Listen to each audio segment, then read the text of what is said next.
2 races remain in Season 7 of the SNHL season, and we are here at Chelan for our longest and most treacherous race of the season. Good evening, everyone. My name is Daryl Kinsey Jr., the voice of the Saturday Night Hydroplane League. Welcome to Chelan in the SNHL World Championships, Race 7 of the season in Division 1, and we are ready to go in what could be a championship-deciding night. Cy Bowen currently leads Mickey Washburn in the National High Point standings by 2,604 points. The magic number is 1,196 points, a combination of points gained by Cy and lost by Mickey. That will give Cy the championship. And both championship contenders, Cy Bowen, driver of the Rockbot, and Mickey Washburn, driver of the Miss Coca-Cola, join me now. We'll start with you, Mickey. You are the chaser. Seattle was kind to you, but this track here at Chelan is going to be a whole nother challenge. Yeah, not only this Chelan race course is big and tough, it's going to be windy tonight, so it's not going to be fun. It's going to be more survival than maybe being the fastest. And Cy, we'll turn to you. You have shown you've had speed in the calm water, the rough water. I think the only thing we haven't had on there was water spouts, but Scott Przybylski hasn't put those in the game yet. But tonight is going to be a challenge. We've already seen it in qualifying with drivers trying to handle this water, and then you put on top of that an opportunity to clinch the championship with one race to go. What are your thoughts going into tonight? Anything's better than Seattle. We had a really rough Seattle, didn't even make the final, so anything will be better here. We're gonna go out there and obviously try to take the championship, clinch it tonight. So we'll see what we can do, but it's just gonna be survive. Either way, it's been an incredible season for you both, and everyone else has their own agendas, either trying to get into the All-Star race or stay in the Division 1. For both of you, how do you make sure that your actions don't alter someone else's night? Or on the flip side, how do you make sure to stay out of trouble so that someone else's agenda doesn't end up costing you a chance at the championship? For me, being on time. If you're late to the start, you're going to get probably sawed off and you're not going to have a good heat. So for me, it's just trying to be on time and letting the race come to me after that. Yeah, a lot of it's gonna come off, get into the start and store up on time. But I'm just gonna focus on what's in front of me, not really what's around me, and trying to wing it and see what we can do. Because I'm sure some people are gonna play it safe, and we should be able to pass them and the other guys that are gonna be pushing it. Of course, it's going to be a little dangerous doing that, so hopefully we just survive, keep it on the water, and go from there. Sometimes winging it is the best policy. These are your championship contenders. We will keep you up to date on the magic number all night long. Cy, Mickey, thank you so much. Good luck tonight. Thank you. Thanks, Daryl. So those are your championship contenders, and how things sit. First blood of tonight went to Cy Bowen in the Rockbot in 9-mile-an-hour winds, runs a 159.864 his fastest lap speed. And we're going to have those two championship contenders in our very first heat, which should start momentarily. In Heat 1A, Mickey Washburn qualified in the 5th spot, 157.648 miles per hour. They will be joined by Callan Washburn in the Washburn 3D race boats, Scott Witherall in the Miss Castrol GTX, and the Alpine stars of Connor Harnack. All 5 of those drivers will be ready to race in momentarily as we are ready to roll with Heat 1A here in Chelan.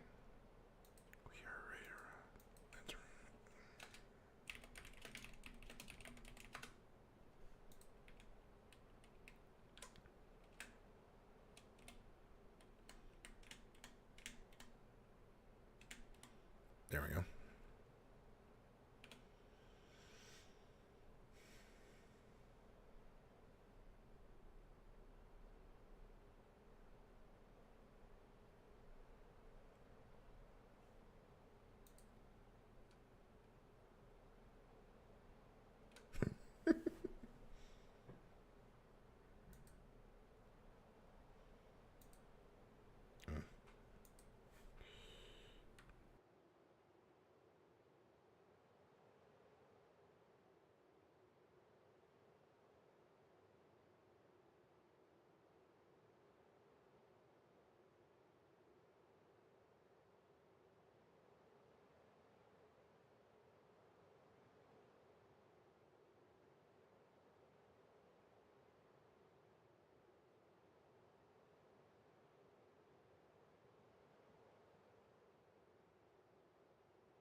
We are rolling a bit early here tonight in Heat 1A as all boats are accounted for in the pits. We did have 14 show up to qualify. That is important. We'll go over that in a moment, but first, a review of the qualifying times of the speeds of the drivers in this race. We'll start with the U17 Rockbot 2. It is still the U17, although if you look closely at the canard, or sorry, not at the canard, at the wing there at the back, that 7 has shrunk on the U17. Cy was pole sitter at 159.864 miles per hour, the dominant factor in the season so far this year, looking to put the bow on the championship, and I'll get started here in Heat 1A. Next up is Connor Harnack in the Alpine Stars. It has not been the season Connor Harnack has won it at all, currently sitting on the precipice of whether or not he's going to stay in Division 1. He qualified, unfortunately, last on the field with a 149.603 miles per hour. Connor looking for a lot more in racing tonight. And Callan Washburn, the U44 Washburn 3D Race Boats, qualified in the 13th spot, 154.869 miles per hour. So Callan looking to end his season on a high note as we run into the penultimate, as we get ready to start the penultimate round of the season. And Scott Witherall, the Doctor, or Mr. Qualifying, as we like to call him, qualified at 157.198 miles per hour. Good enough for 7th. Not the qualifying speed we're used to out of this Miss Castrol GTX. A throwback here with this U77. Usually this boat has been in Trojan colors. However, it is 9 mile per hour winds, so it has been a challenge for the drivers to handle tonight. And of course, Mickey Washburn, our second challenger in the championship, as we said at the top of the show, qualified 5th, 157.648 miles per hour. And now the drivers will settle in and prepare. So we're 2 minutes and 16 seconds to the start of Heat 1A. This is where we will see, obviously, how the fight for lanes will wrap up. We will get there at 1:30 as Connor Harnack's trying to play some games with our championship leader right on the right sponson of the U88, trying to compromise Bowen's line there off the corner. So about 20 seconds until the 1:30 mark, where we will start the score up and the fight for lanes. Washburn's out there in lane number 3. Bowen's going to get a good jump off her. 8 seconds till the go. Scott Witherall is also there in lane number 4. We're 5, 4, 3, 2, 1, mark. It's a good score up. Fight for lanes begins. Cy Bowen has lane number 1. Connor Harnack's in 2, but he is fading. 3 and 4, Mickey Washburn and Scott Witherall, but they should be able to move over to lanes 2 and 3, as they should have the overlap over Connor Harnack, and they will look like, I don't know if that was the internet or what, but it looked like Scott Witherall almost flipped that boat, but it stayed on the water. That may have just been the commentator's eyesight as well, or lack thereof, but he now moves over into lane number 3. Harnack pulls back, goes in lane number 4. Kellen Washburn in lane number 5. They'll be in the outside, but Cy Bowen doing what he needs to do. Pick up 400 points, which would end up being about a 500-point swing, because remember, that's 400 points he's gaining and 100 points he's taking off of Mickey Washburn. So they come up and score up into their lanes. Cy in 1, Mickey 2, 3 goes to Scott Witherall, 4 will be Connor Harnack, and 5 Callan Washburn. First heat of the night, we're going 3 laps. This race could go a long way to decide not just a world champion, but a national high points champion. We exit turn number 2 at 10 seconds. Let's turn them loose in Chelan in the SNHL World Championships. Heat 1A starts in 4, 3, 2, 1, mark! It's a good start, and we're underway from Chelan. Cy Bowen has the lead in the rock bottom. It was a great start from Connor Harnack. He's out there in second from lane number 4. He'll move all the way to lane number 2 as we get right ahead into turn number 1. We'll go 3 laps around as Harnack on the outside really goosed the other 2 leaders as Washburn's now moved all the way into lane number 1, but he is fading as they head into the first turn. Sidebone away by a rooster tail. Connor Harnack in second. Callum Washburn is third. Scott Witherall, I think he got wet. He's back there in fifth. And Mickey Washburn is in the fourth spot. That is not what Mickey needs to see if he wants to keep this championship going into San Diego. But up front, the U17 Rockbot 2 looking to put number 1 on that boat at the end of the night. Sidebone won Division 2 last year and is dominating Division 1. He had a rough spot at Seattle, but Heat 1A is going all his way so far as he heads into turn number 1. Behind him is Connor Harnack in the Alpine Stars. That boat not performing the way it qualified as he comes off of turn number 2. He's got the Washburns behind him. Callan in third on the outside. Mickey in fourth on the inside. But Harnack has about a rooster tail lead. He has the room to hold on to this spot, but can he keep Callan Washburn behind him? He's charging. Washburn now within a rooster tail. Connor Harnack's going to have to account for him. And here goes Mickey. Oh, Mickey's over! Mickey Washburn just flipped it!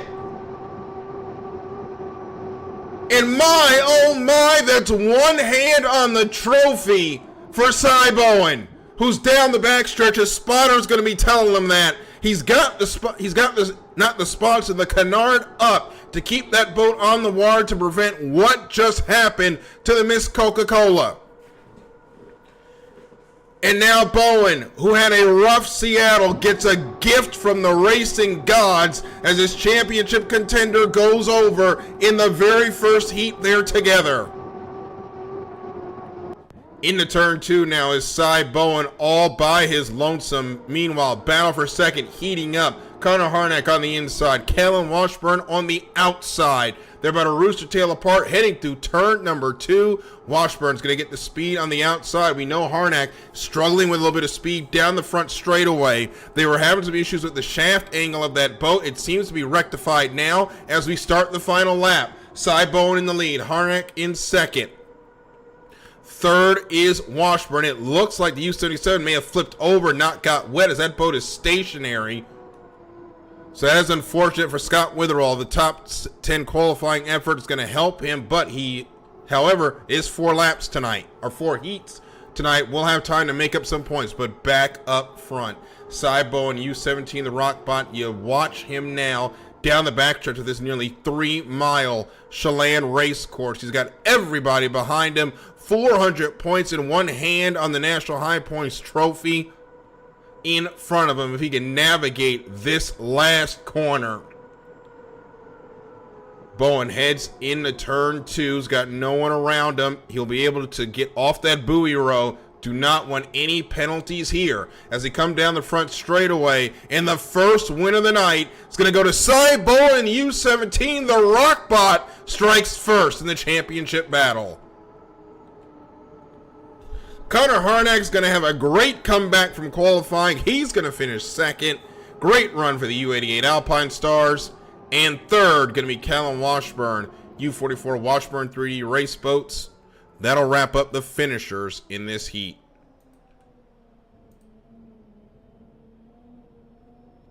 Order on the left-hand side of your screen. But a 10-second win for Cy Bowen. As the heat is clear, we will get a check on. We will get a check soon on the magic number. I have a feeling it's going to be a lot lower once they tabulate these points, and we'll hear from Cy Bowen momentarily.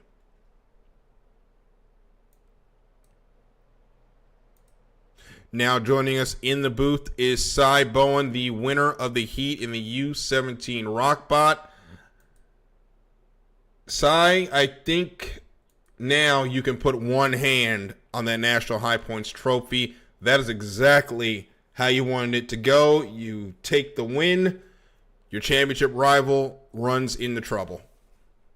Yeah, no, that was probably. Oh, we were there for the start, for the store up. Everything went perfect to us. Got lane 1. Didn't really have to battle anybody, so it definitely helped for the high points. Hopefully, we can do that a couple more times and lock up this championship tonight. Yeah, tell us about the wind out there. There's been a lot of conversation in the pits about how high the winds are here at Chelan. How does that affect the water conditions, and how are you handling it?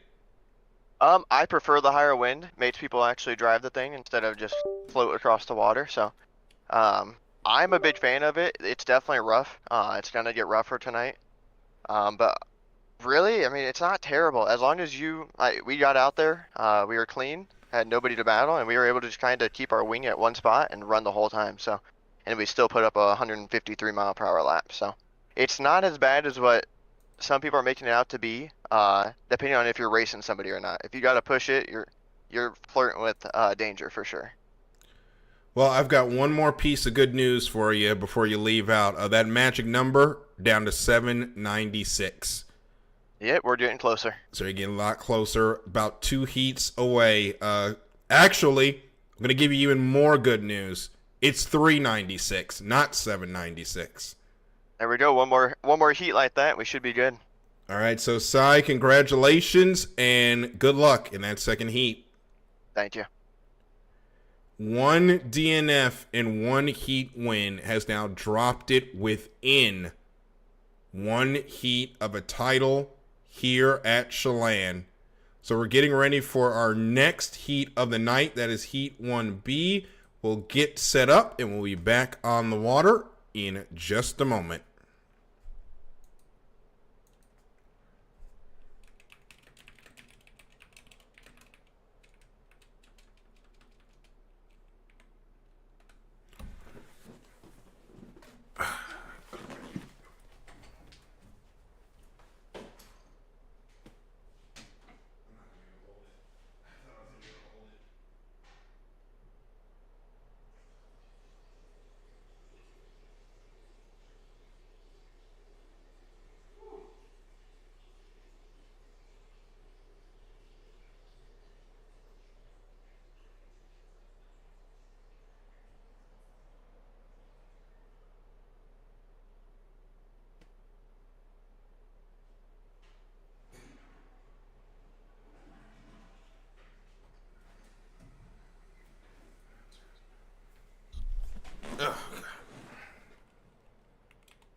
Heat 1B, you're ready to go. 4 unlimited hydroplanes will be in this heat as we'll run 5-4-4 all night long.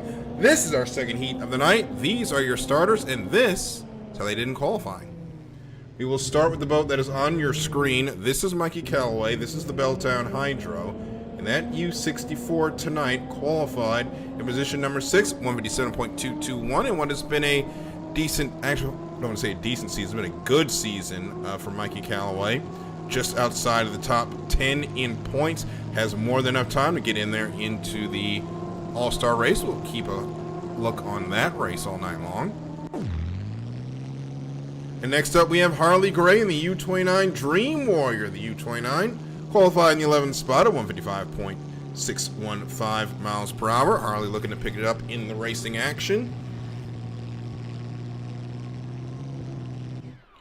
And joining him is Nick Kish, the U90 Easton Eagle, qualifying the 9th spot at 155.992 miles per hour. This is another race we'll be watching tonight. The race to stay in Division 1 is at this moment. Nick Kish is racing Connor Harnack for that title. Harnack is currently 817 points to the good. Eddie Canfouche, Bo Rarick, and Quentin Miller have already dropped out to Division 2. None of them have started an official race this season, so that is not out of the ordinary to see. Levi Colley, who that boat ran into issues and will take no further part this season. So that spot is locked up to go down to Division 2, so it's between Nick Kish and Connor Harnack for that last spot to stay in D1. And finally, Scott Przybylski, the game maker in the U8 Mr. Pringles 1978 vintage, that paint scheme, qualifying the 8th spot, 156.476 miles per hour. Scott, our game maker, 5th in the points, has never won an SNHL race. Will tonight be the night? We'll see at the end of 4 heats. So 2 minutes, 16 seconds until the start of the heat. Less time before we get to the fight for lanes, which is at 1:30. Chelan is a difficult race course in a multitude of factors. One being the length at over 3 miles, and as the second one, as we're seeing, the wind. 2 drivers already caught out by the wind in the first heat. 2 very good drivers been caught out by the wind. It is going to be a driver's race tonight to see who can keep the wet side of the boat wet for the rest of the night, not end up with that dry side in need of repairs. But anyway, we're 6 seconds until the go for the fight for lanes. The Belltown Hydro's up front. Here comes the Mr. Pringles, as there will be a good score up. Fight for lanes begins. Scott Przybylski in lane number 2, Mikey Kellaway in lane number 1. They are good. Harley Gray is in lane number 3. He's also good. Nick Kish in lane number 4. No one really has an overlap as we head down into turn number 1. They may remain in these lanes as they're just opening up a little bit of a gap there. The front 2, now they'll close it up, heading through to turn number 1. They'll hit the exit. Callaway still has lane number 1. Przybylski still has lane number 2. If they're that way in 58 seconds, Mikey Callaway is going to feel really good about himself in his qualifying time, or sorry, in his speed. But however, we're running down to the last buoy on this straightaway to set up the commitment buoy, and Mikey Callaway is going to get there first. He'll be in lane number 1. Scott Przybylski in 2. Harley Gray will be in 3, and Nick Kish will be in 4. We know Nick Kish likes those outside lanes, so that isn't exactly a problem for Nick. Shout out to the Detroit native. Our Commanders kind of took care of business when our 2 teams met in the playoffs, but our hockey teams may meet in the playoffs, and they may get revenge on us for the city of Detroit. But meanwhile, 15 seconds to go until Heat 1B. Let's turn them loose again. Second heat of the night. And Scott Przybylski gets off of turn number 2. Great. He has to lift his foot. He gets over, almost gets into Harley Gray as we are 3 seconds, 2 seconds, 1 second mark. Good start, and we are underway here in Heat 1B. But it's Mikey Callaway in lane number 1 that's going to take the lead down to turn number 1 as Harley Gray got a great start from lane number 3, but he's going to end up in second with Scott Przybylski and Nick Kish holding up the rear as they go 3 times around. Oh, Gray and Callaway make contact going into turn number 1. 2 boats try to get into one spot. Gray ends up getting bumped out into lane number 4. He holds on to it. We'll see if the officials decide to make a call on that, but it looked like a racing incident from here.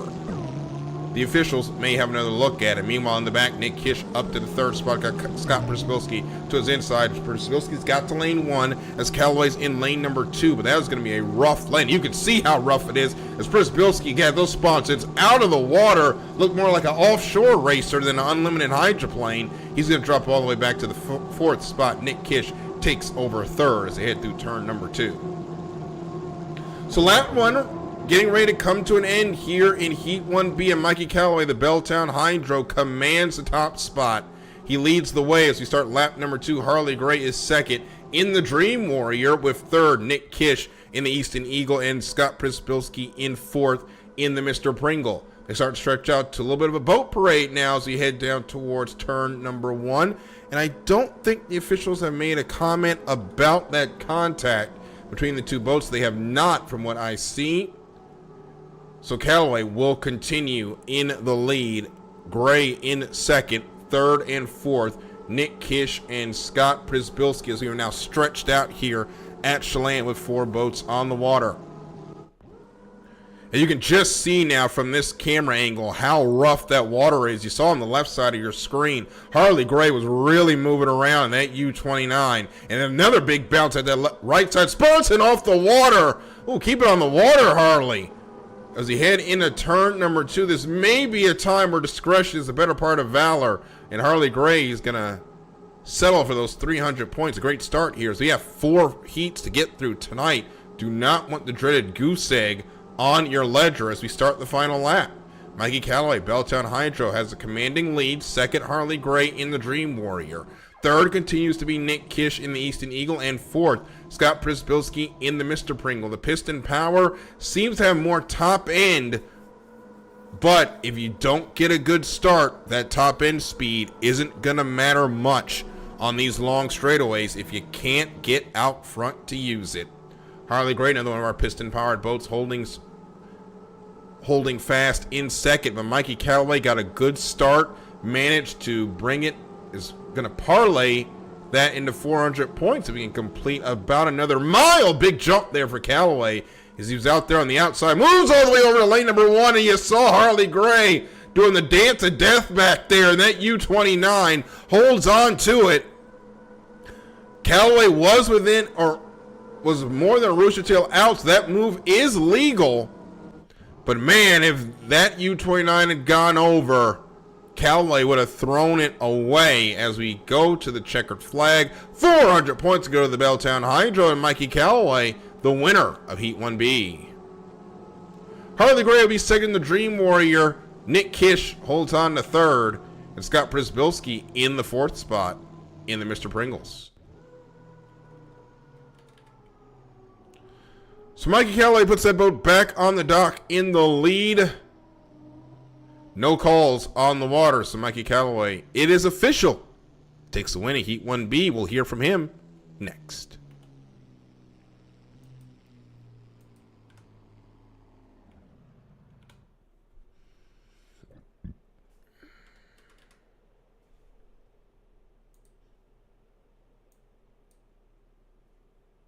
Mikey Callaway, the winner of Heat 1B, joins us now. Mikey, you're the second group of drivers to take to this rough Chelan course. You got a good start. Come home with 400 points. Got to feel good. Yeah, it feels really great. The conditions out there are definitely pretty rough. I had my spotters telling me just to, calm down, keep it on the water, especially after that pretty stellar start. Now, we've heard a lot of conversation about the water. This is the highest winds I think we've seen all season. What is it about Chelan that makes it so treacherous with this high water? Or sorry, with these high winds? Yeah, I think it's the long straightaways really add to it. You just constantly have to be vigilant because you never know when that one roller is going to get you. So it's really kind of a mental battle out there, just staying focused and making sure you're watching the waves as you're going. Well, Mikey, congratulations. You pick up 400 points in your battle to get into the All-Star race. Congratulations and good luck the rest of the night. Awesome. Thank you. So Mikey's going to pick up a lot more points on the idle Neil Dismang, who was unable to make it to Chelan tonight. DJ Miller will be his next target in his run for the All-Star race. Your official standings are on your screen to the left. We're going to take a quick breather and come back to wrap up the first flight of heats. We're underway in racing, the SNHL World Championship.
With 14 boats and no calls to make for the officials, or sorry, 13 boats and no calls for the officials to make, the first flight moves right along. We'll go into Heat 1C. These are your 4 qualifiers, or sorry, your 4 boats and their qualifying speeds. We'll start with Jay Sadrowski, the U19, the Arctic Cat, qualified in the 12th spot, 155.412 miles per hour. That is not where we were used to see this boat qualifying. It's another boat that has been caught out by these high winds and dropped down the pecking order just a little bit. But we know Jay Sadrowski, qualifying is one thing, racing is another for that U19.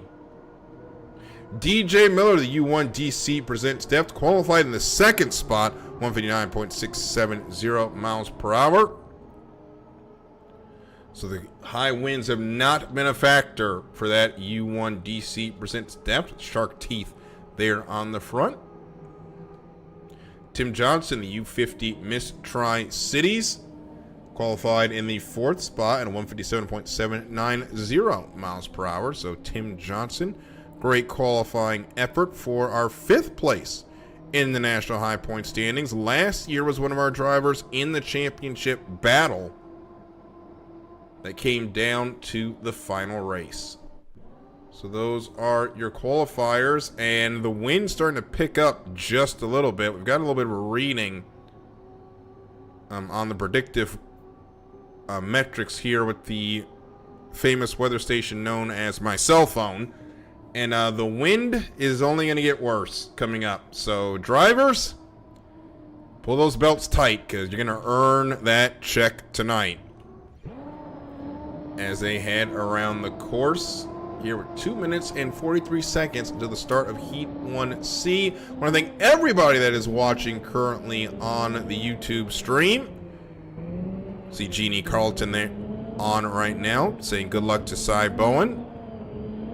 Just want to say thank you to everyone that has watched all season long. You make this a lot more entertaining to know that someone is watching us power these virtual race boats around the virtual water.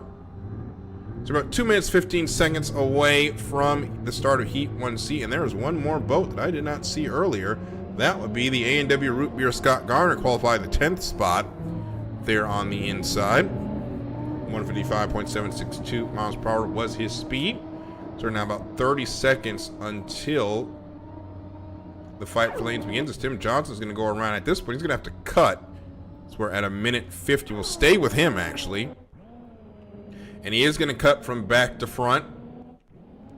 You're going to try to get a run around the outside. Meanwhile, back up front, DJ Miller had drifted in front of the House of Color and the A&W Root Beer, but the House of Color got a much better start. We're 4 seconds, 3 seconds, 2 seconds, 1 second. Mark! That was close, but a good score up. Fight for lanes begins, and DJ Miller in lane number 1. He has it, but the House of Color is going to try to put pressure on him as they head down towards turn number 1. On the outside is Tim Johnson in the Miss Tri-Cities. Scott Garner is going to be out in lane number 4, it looks like, as DJ is going to hold on to lane number 1, but it's only half a rooster tail that the U19 has to find, and he's trying to find it by keeping that U1 pinned to the buoy row. DJ Miller, though, holds on, gains about a boat length. We'll say about 1 boat length on the U19. This is the best run we've had for lane 1 all night, and he's not going to get there as Jay Sadrowski going to have to settle for lane number 2 as DJ Miller will be in lane number 1, Tim Johnson in lane number 3, and Scott Garner in lane 4. Those are your 4-lane assignments as we get ready to wrap up the first flight of the night.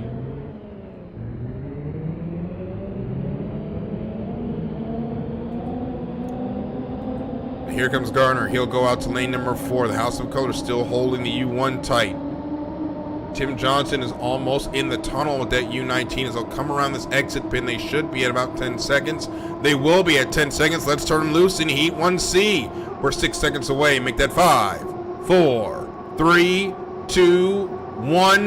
Mark! And it's a good start. DJ Miller's got the lead. They're in lane number 1. Lane number 2 there, Jay Sadrowski, they were there almost identical there on the initial run to the line. And who's going to get down to the turning corner first? It's going to be DJ Miller. DC presents depth. He's got the lead. Second going to be the House of Color, Jason Drowski. Scott Garner is in third. Tim Johnson rode the wake, did a barrel roll. He is out. We'll wait to see what the officials have to say at the end of the race. Meanwhile, we'll stay up front. DJ Miller inside. House of Color, Jason Drowski outside. Jason Drowski now gets that right spot up, but gets it up a second time, holds on to it. This rough water really throwing these drivers a curveball. As you're going to see a lot of what DJ Miller is doing there, fluttering the canard up as we see it instead of down to keep that boat on the water. Usually these drivers trying to lift up, but the wind doing that all, they're doing it all by itself. They don't need much more help to get these boats off the water. As we start lap number 2 is DJ Miller all the way out to a rooster tail over Jay Strowski in the House of Color, and third is Scott Garner. You see him there on the left side of your picture in the A&W root beer. This boat's bouncing along the water. Jay Strowski, another big bounce. Keep that boat on the water, sir, as we head into turn number 1. You can see the stricken boat of Tim Johnson. They'll all get around it. Ooh, Scott Garner had to, at the last moment, make a cut to the inside to make sure he did not make contact with that boat as they head down the back straightaway. Miller, last year's champion, will have to hand over that U1 at the end of the season, but currently leads the way number 1 in this heat as Jason Drowski went to the outside to pick up some boat speed, try to make up the distance between him and the U19. Nothing doing on this straightaway, though. They'll head through turn. Tim Johnson's gone over. So at this point, it is locked in that these are going to be your finishers of this heat as we start the final lap. I think at this point, DJ Miller and Jay Sadrowski are just going to hold on. Sorry. Tim Johnson already gone over. I apologize. Scott Garner's still back there in third. He's jumping into lane number 1, trying to make up some speed on Jay Sadrowski, who doesn't seem to be handling this water very well. We've seen that boat very flighty, making big contact with the waves, and it has cost him some speed as he goes to the outside of Tim Johnson. Man, that boat is in a bad spot for these racers to contend with. But down the back straightaway, DJ Miller has got no one around him, and DC presents depth and 400 points in front of him as all the boats are behind as he heads down towards turn number 2. This red, white with the checkerboard pattern on the wing. Looking real good for DJ Miller. Actually on the wing supports, rather, as he comes through turn number 2. And DJ Miller is going to pick up 400 points and clock out the first flight of heats with a win. DC presents Def takes the win in Heat 1C. And Scott Garner is showing in second, so Jay Sadrowski, unfortunately, has gone over, and that means Garner going to pick up the 300 points. Incident at the start is under review.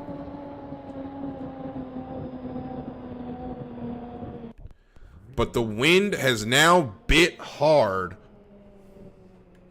for all of our heats tonight, and the latest victims gonna be Jay Sadrowski, although this one may have been with contact, Tim Johnson. But we'll sit tight, get the call from the officials, and we will be back with Heat 2A after this.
And we have the call from the officials. Scott Garner is going to get the unfortunate DSQ. Did not leave a lane there for Tim Johnson.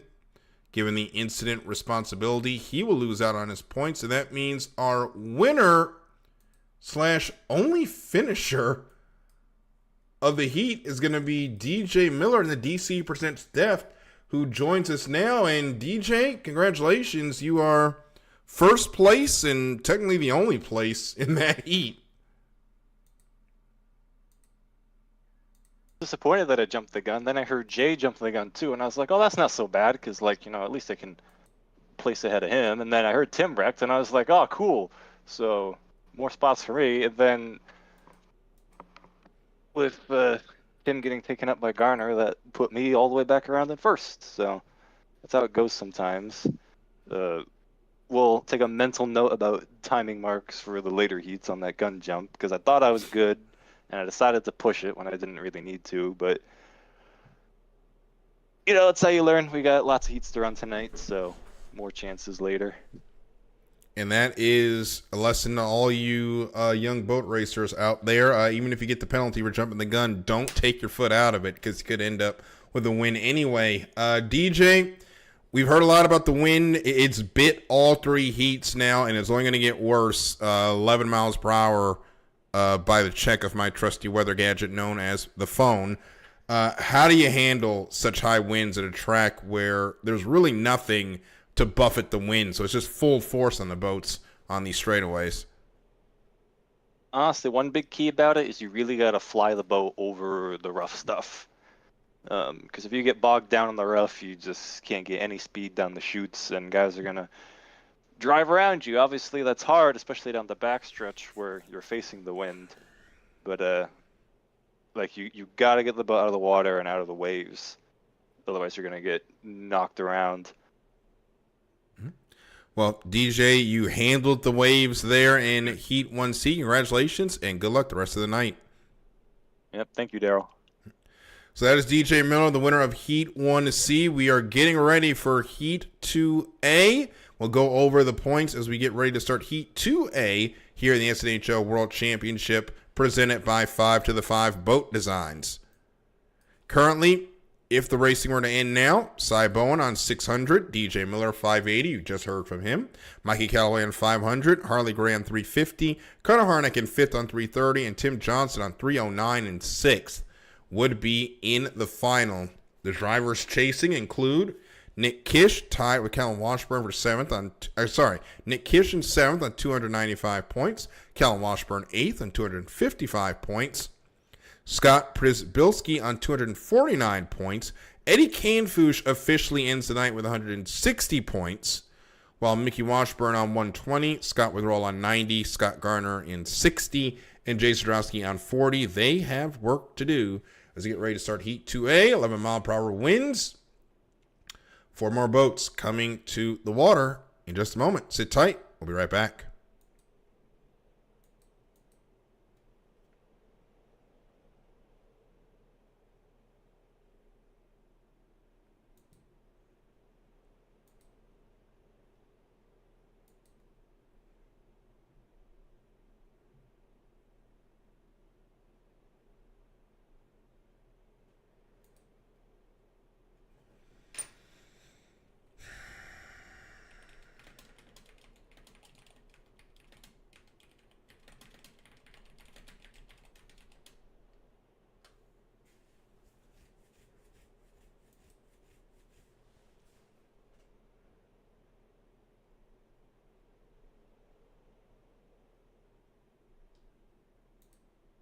Remember life.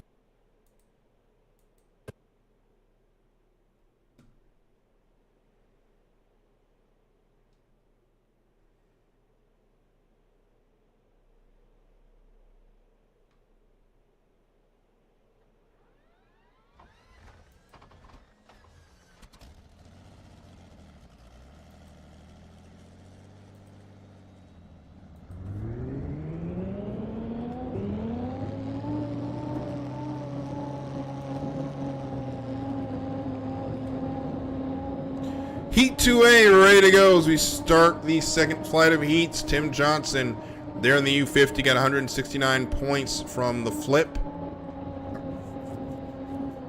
Instant responsibility was given to Scott Garner, so the only other official point scorer from Heat 1C is Tim Johnson with those 169 points.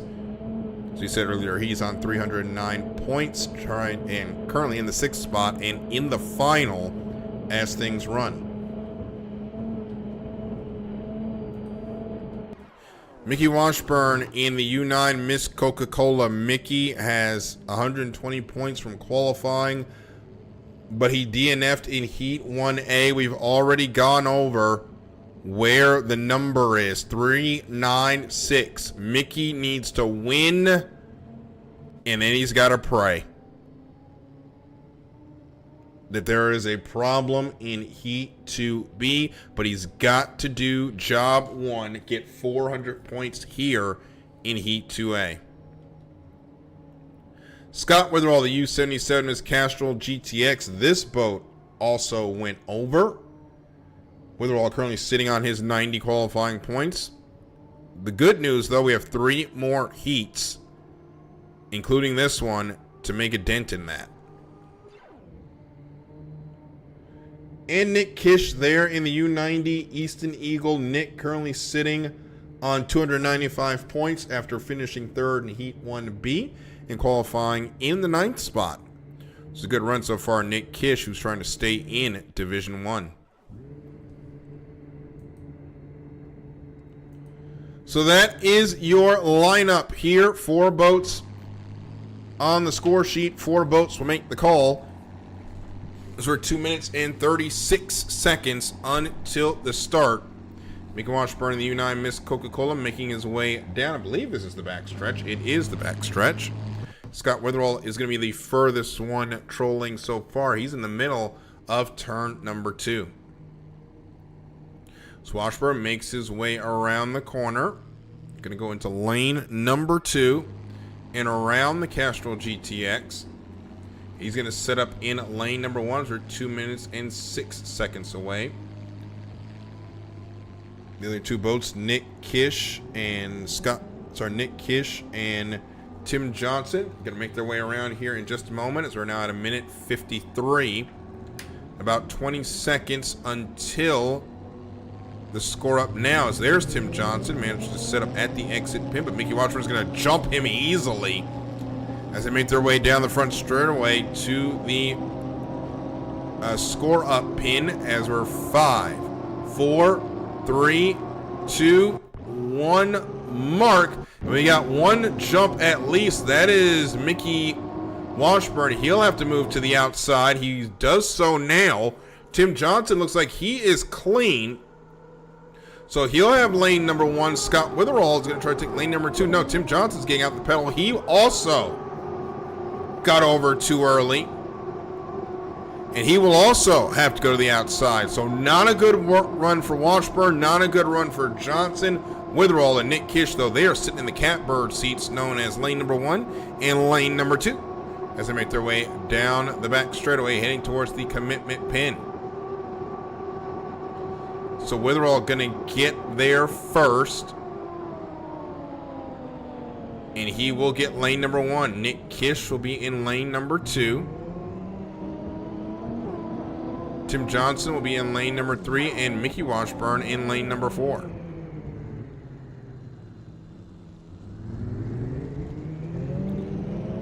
So we now get ready for the start. Witherall there on the inside. There in lane number 1, Mickey Washburn going to try to make this run around the outside as we get ready for the 1 minute pin. Washburn now cuts to the inside. We're at 10 seconds to make that 8 seconds. They should be able to stay in it from here as we are 5, 4, 3, 2, 1. Mark! It's a good start, and we are underway. It is a good start. Nick Kish from lane number 2 got a great start. He's got the lead. He's going to have challenge, though, from the outside, and that challenger is going to be named Mickey Washburn as they head into turn number 1. It's going to be Mickey Washburn, who goes from lane number 4 to the lead, and he takes it easily as Nick Kish jumps to the outside. But Scott Witherall is not going to let him get away with that as they head down the back straightaway for the first of three. Witherall on the inside, Washburn on the outside. It's about half a boat length between the two. Now it's deck to deck. Now Scott Witherall is going to move up front and take the lead away from Mickey Washburn as they head down the back straightaway. And Tim Johnson is in the tunnel. He's getting bounced around. Oh, Scott, hold on to it. Witherall was all out of sorts on the back straightaway, holds on to it, and heads down the back straightaway. Heads into turn number 2 with the lead. Going to have it by about a rooster tail as he almost made contact with that buoy. Holds on to it as we get ready to start lap number 2. The Miss Casual GTX has the lead. The U5 Miss Coca-Cola of Mickey Washburn wants the lead as we head down towards turn number 1. Once again, Tim Johnson, Nick Kish in third and fourth will stay with this battle for the lead.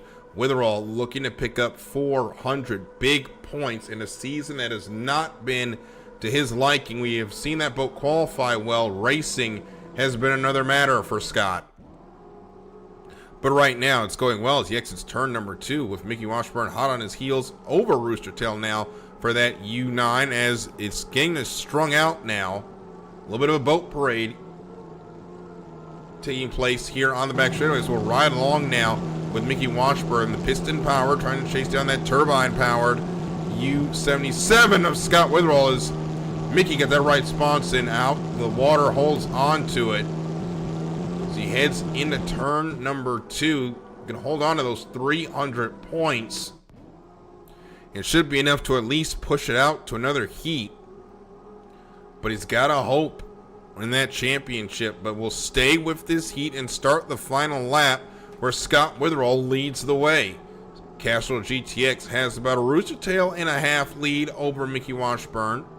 In second, the Miss Tri-Cities is third with Tim Johnson and Nick Kish, Easton Eagle in the fourth spot. Meanwhile, up front, Scott Witherall, another big bounce as these drivers are now just in survival mode heading into turn number 1. That U77 trying to hold on to 400 points. He'll exit turn number 1 with the lead, and it's got a big gap between him and the U9.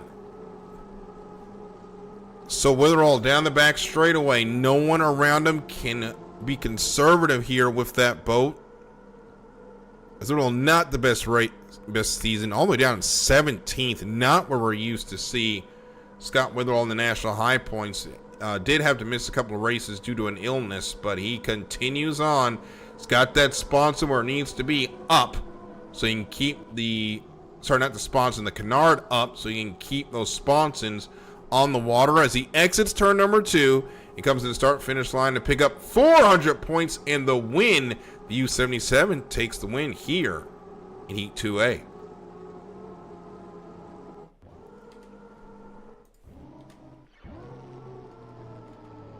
Mickey Washburn's going to come home in the second spot. Tim Johnson in third, and fourth goes to Nick Kish.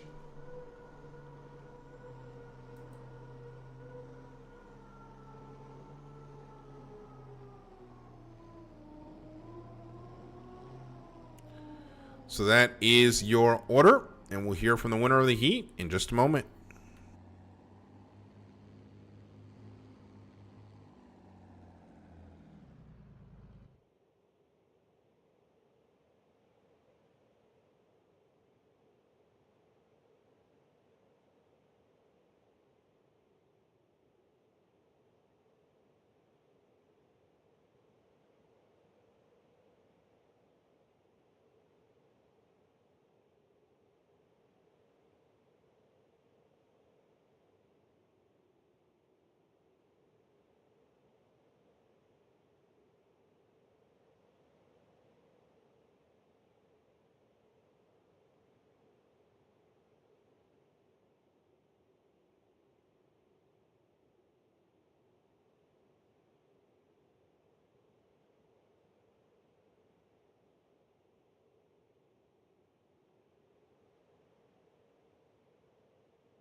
And Scott Witherall joins us, the winner of Heat 2A. Scott, pick up a big win there in the heat in the roughest water of the night and probably the roughest water of the season, and it did not look very enjoyable from where I was.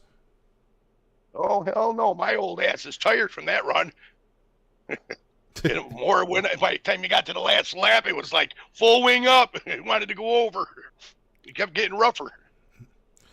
Scott, it hasn't been the greatest of seasons. We've seen it in the national high points, but what does a win like this, how does that feel in giving you some momentum hopefully into next season as we start to ramp up the final 2 races of the year? I think next year is going to be good. I won't have no peanuts in my throat.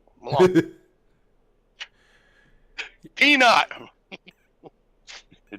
In case I pronounced that wrong for you folks. Yeah, well, that would be a good thing, too. And we're glad that you got through that and you're back with us and you're racing with Scott. Congratulations and good luck the rest of the night. All right, thank you. Heat 2B coming up next.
Heat 2B ready to roll. This is going to be an important one in the championship because that boat there at the left side of your picture, the U-17 Rockbot, Currently, because of the second place finish, the magic number now 696 for Cy Bowen.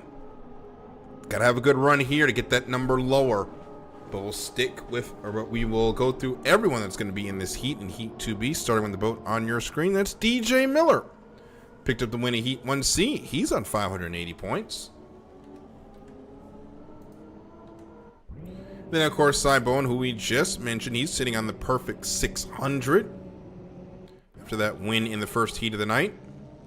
Callum Washburn, U44 Washburn 3D Race Boats, out for his second time of the night. He's on 255 points after a third place effort in Heat 1A. And Mikey Callaway, the U64 Belltown Hydro.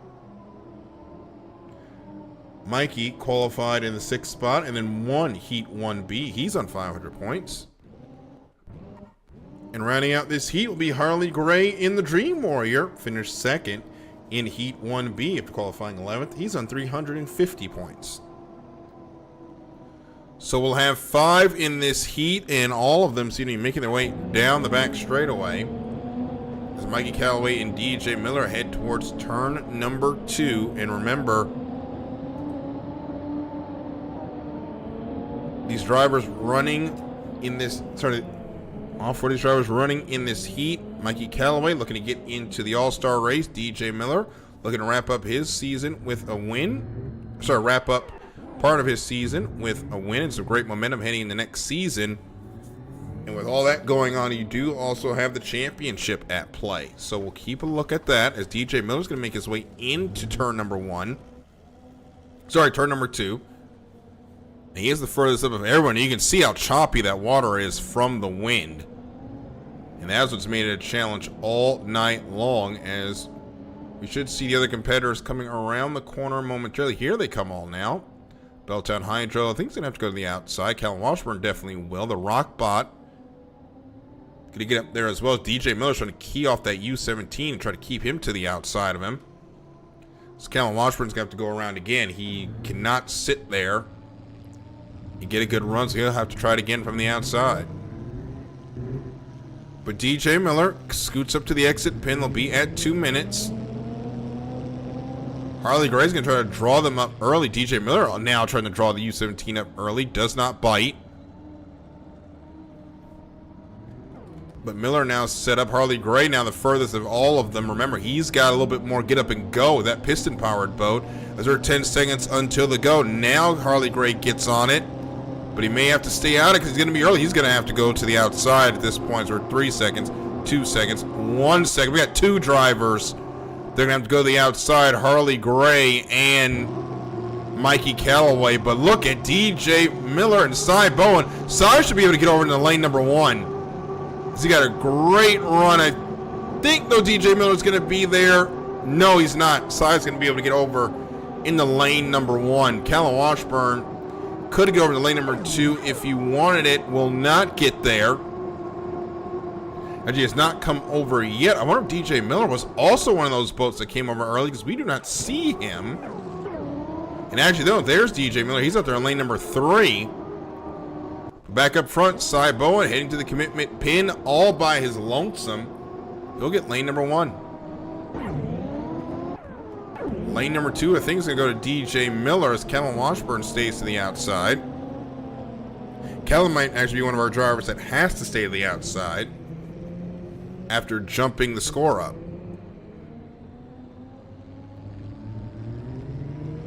So we got Bowen in 1, 2 goes to Miller, 3 to Washburn, 4 to Gray, 5 to Callaway. Those are your lineups. As we come around turn number 2 in the SNHL World Championship presented by 5 to the 5 Boat Design. Let's turn them loose. Heat 2B. Cy Bowen got a great run off the corner as we are now 3 seconds, 2 seconds, 1 second mark. And it is a good start. Yes, that is a good start, and Cy Bowen has the lead there from lane number 1 as we start lap number 1. DJ Miller is there in a 3-way battle for second between him, Callum Washburn, and Mikey Callaway as they make their way into turn number 2. Oh, contact between Callaway And Washburn is going to send Callaway over. Callaway just, I don't know if he didn't see Callum Washburn, or Mikey just kept coming over and over and over, makes contact, and over he went.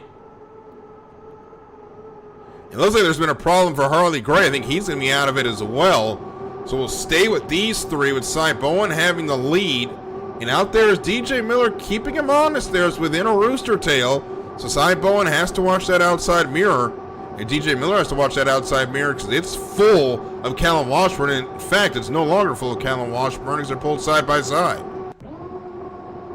And now Washburn's going to drop back by about a rooster tail as they head through turn number 2. Remember, we go around for 3 laps. Cy Bowen, they're in lane number 1. It's got a rooster tail advantage, but they're all in the same shot as we start lap number 2. It's the Rockbot, followed by DC Presents Deft, and then then Washburn 3D Race Boats. Big bounce there, lane number 3 by Washburn, trying to hold on to it in his 11-mile-per-hour winds. So those sponsors are fighting, trying to get air as they head through turn number 1. DJ Miller actually closed in. It's now half a rooster tail between him and Cy Bowen. So this race not over yet for the top spot as they exit turn number 1 and down the back straightaway. Now, Bowen up by about a rooster tail. Got DJ Miller, DC Presents Deft, last year's champion and this year's provisional champion, given how the points are shaking out. Now battling for supremacy in Heat 2B. It's Bowen that has the lead. You can see these both drivers got those sponsors, got the canards up. Keep the sponsons down, what you need in this 11-mile-per-hour wind. They make their way through turn number 2. Cy Bowen stays off the buoy as we head into turn number 2 to start head down the front straightaway to start the last lap. Cy Bowen in the Rockbot. DC Presents Deft in second. And third continues to be Callum Washburn in the Washburn 3D Race Boats. He has dropped off the lead. As now Harley Gray's got that boat back going. He's in the 4th spot. Not sure what happened there, but back up front. The Rockbot still being challenged by DC Presents Deft. It's half a rooster tail. As DJ seems to have the speed down the straightaways, but cannot capitalize in the corners. It's back to a full rooster tail. As Bowen, U17 in the Rockbot. That 7 getting much smaller on the side of that boat, and the way it's going to be minuscule. Actually, it's going to be gone at the end of tonight as that U17 right side sponson. Not where you want it. Left side sponson, not where you want to see it. U17 hit some rough water there on the backstretch, manages to survive as we head through turn number 2. As Bowen, with Miller to his outside, going to hold on to the spot. And it's going to be the U17 Cy Bowen taking the win in Heat 2B. Bowen takes the win. Miller going to be second, and DC Presents Deft. Callum Washburn 3D Race Boats will come across in third. And fourth should be Harley Gray in the Dream Warrior. He's about half a lap back. Not sure what happened to that boat, but he'll make his way around turn number 2. We'll get a check on the points in a minute. So magic number is 696. It will go down as Gray will come across start-finish line to wrap up this heat.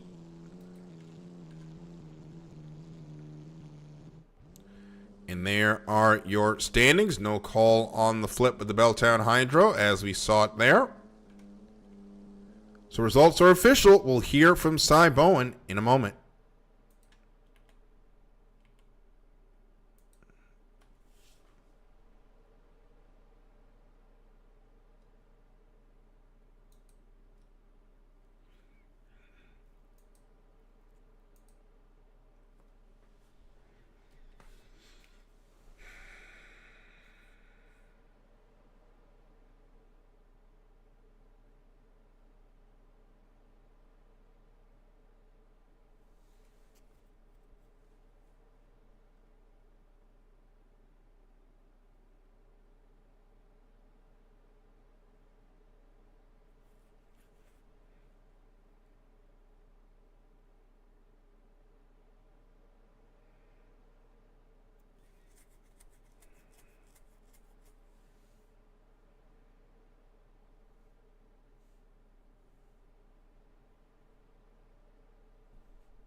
Cy Bowen, the winner of Heat 2B. Cy, you keep trucking right along with these wins.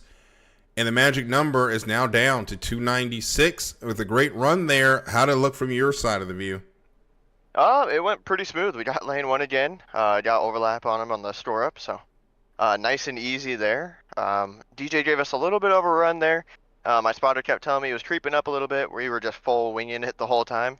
And he was like, all right, he was within like 3 or 4 boat lanes. So the back stretch, we pushed it a little bit harder. Definitely not anywhere near wrecking potential. And we were able to pull back to over a rooster tail on him. So just surviving out there and going with the flow. Yeah, that water looks pretty rough out there, but you pick up the 400 points, which you need.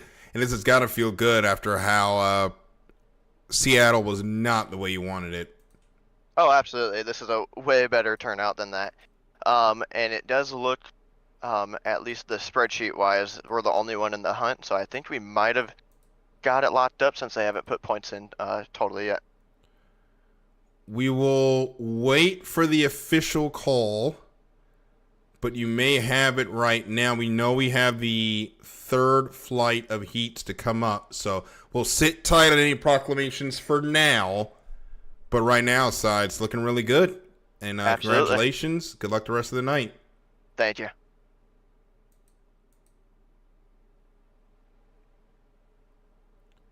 So we will sit tight and be ready with Heat 2C coming up next.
Heat 2C out on the water. These are your drivers in the last heat of the 2nd flight. I have 4 drivers in this heat.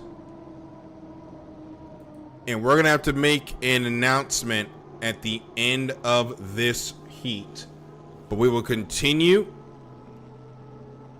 We have Scott Garner in the 10th spot, looking for points after the DSQ. In the very first heat that he ran, excuse me. So Scott Garner, DSQ Heat 1C, he's sitting on his 60 qualifying points. Jay Sadrowski, the U19 House of Color,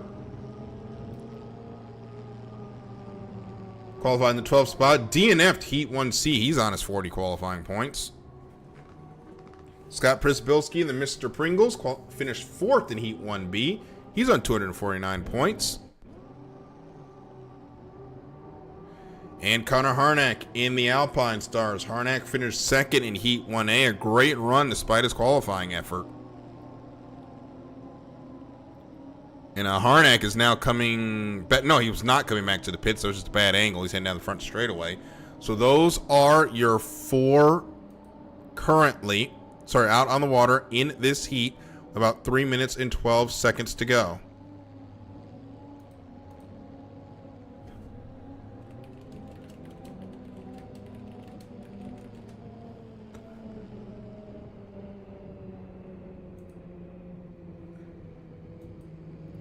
So we are now under 3 minutes to go until the start. Let's get a check on our drivers here. And our furthest up is Jay Sadrowski in the House of Color. He's sitting in lane number 1. There at just by the exit of turn number 2. He's got Scott Garner behind him in the A&W Root Beer. And the rest of the field to follow behind him. We'll find some boats moving out on the water. And really no one is at this point. Scott Brzbilski not coming around turn number 4. And now they hit the exit. Oh, sorry, turn number 2, not turn number 4. Now Scott Brzbilski is going to make his way down the front straightaway, and he will come back around and make this run on the outside. We're at 2 minutes and 8 seconds to go. Stick with the moving boat. There's Brzbilski making his cut from back to front. And now he prepares to make this run around the outside, try to jump everybody else, get lane number 1. Back up front now, and it's a calamity up here as the House of Colors there. He's the 3rd boat in line. Alpine Star is going to get away first. Scott Garner is going to be 2nd. Scott Brzbilski is going to be a little bit late. He'll be to the outside. We're at 10 seconds to the score up. Now we're at 5 seconds. Make that 4, 3, 2, 1, mark. We have at least one boat that has to go to the outside, and Scott Brzbilski will stay to the outside. Jason Drowski there in lane number 1 will keep the spot. The way things look, Scott Garner out there in lane number 3. He should come over to lane number 2 unless he got penalized. He did not. So Garner will come over and into lane number 2. We're missing Harnack. Should be in lane number 3 here as they exit turn number 1, and Harnack should be at the back of our picture. There he is. He'll be out there in lane number 3. Brzbilski in lane number 4 as they will stay in the lanes that they're running in. Garner going to make his way down to the start, to the commitment buoy. They hit it now. Garner into House of Color. House of Color, who is Strowski. That is in, he'll be in 1. Actually, now they hit it. Sorry, so it'll be Sadrowski in 1, Garner in 2, Harnack in 3, and Brzbilski in 4. So get ready for the start of Heat 2C. Brzbilski there on the way outside. He's going to try to get a good run on the rest of the field. Meanwhile, Harnack in lane number 3. He's got some speed out there. He's going to move up into the 2nd spot. But it's going to be Garner that should lead them off the corner under 10 seconds. And here comes Zadrowski on the inside. As we get ready to go, we'll turn him loose in Heat 2C. We're at 5, 4, 3, 2, 1, mark. And whoa, that was close. Jay Zadrowski, he treed that start. He is clear. He is in the lead with Garner in 2nd. Harnack's going to fall back to the 4th spot. Scott Brzbilski there on the outside. He's in 3rd. As they head into turn number 1, it's going to be a great start for the House of Color. Makes his way around turn number 1 with Scott Garner leading the battle of the Scots in the battle for 2nd. So Sadrowski down the back straightaway, 1st of 3 in that U19. Garner in 2nd. 3rd going to be Brzbilski. There will stay with this battle for 2nd. It's Brzbilski there on the outside there by half a rooster tail. He should be in striking zone. Remember, piston power with these longer straightaways is going to have the advantage over the turbine powered boats. As Garner in 2nd starts to ease into the inside as we head into turn number 2. Those boats lean on the right side, and Brzbilski is going to lose about a boat length. Make that about a boat length and a half. We'll give him 2. Exiting turn number 2 and back up front is Jay Sadrowski with a big lead. Starting lap number 2, the House of Color and 11-mile-per-hour winds. Not a problem for this U19. Meanwhile, the U60 A&W Root Beer in the 2nd spot. Scott Brzbilski in the U9 is in 3rd. Harnack in 4th. Make their way down to turn number 1 with Sadrowski. We're going to pick up some big points tonight in this heat. Going to enter turn number 1 first. So Sadrowski back in D1 for the first time in quite some time, has a good points going on for the season right now. Currently in the 7th spot, did miss a few races, but has managed with the rest of his races with how good he's been running to stay in the 7th spot and in the top 10, a solid spot for the All-Star race later this year, but currently he's looking for more. Meanwhile, battle for second. Scott Przybylski at those spots. It's high in the air. He's to the outside of Garner. Can't make the pass there through turn number 2. Is Garner going to push Przybylski out a little bit in the exit of turn number 2? Is that piston power making up the deficit that Przybylski gets on the straightaways as we start the final lap here? Garner makes it about a rooster tail, but he's got a right side mirror full of Scott Przybylski. The U8 Mr. Pringles looking for second as they head towards turn number 1. They're chasing Jay Sadrowski. They're not going to catch him unless that boat runs into issues as you ride along with the U8 there. Head through turn number 2. The U60 only makes up about a boat length on the exit of the corner. That's more than enough for Scott Przybylski to take advantage as they head down the back straightaway. Look at Scott Przybylski fly that U8 in this 11-mile-per-hour wind. He's going to try to take second away, but Scott Garner pushing that U8 to the outside. Both boats now getting those spots as high out of the water. Now the U8 will come back to the inside. Scott Przybylski, though, has got the second spot heading into turn number 2, and he's going to have the overlap on the U60 as they head through turn number 2. Meanwhile, up front, Jay Sadrowski is going to win the race. We'll call him across the line as the U19 takes the win in Heat 2C. We'll mark him as the finisher, but meanwhile, back up front, back behind him, the battle for second is going to go to the U8, the Mr. Pringles, as Scott Garner will have to settle for third. And Connor Harnack will be fourth in the Alpine Stars. So as the U88 comes across,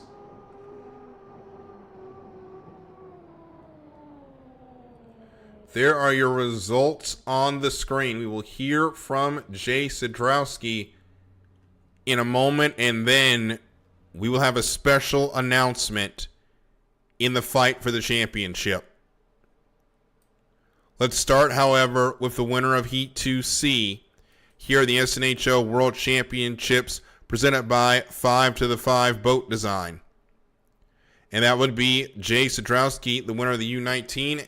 The driver of the U19. And Jay, it's a great way to rebound after a DNF in the first heat of the night. You rebound in the last heat of the second flight with a win.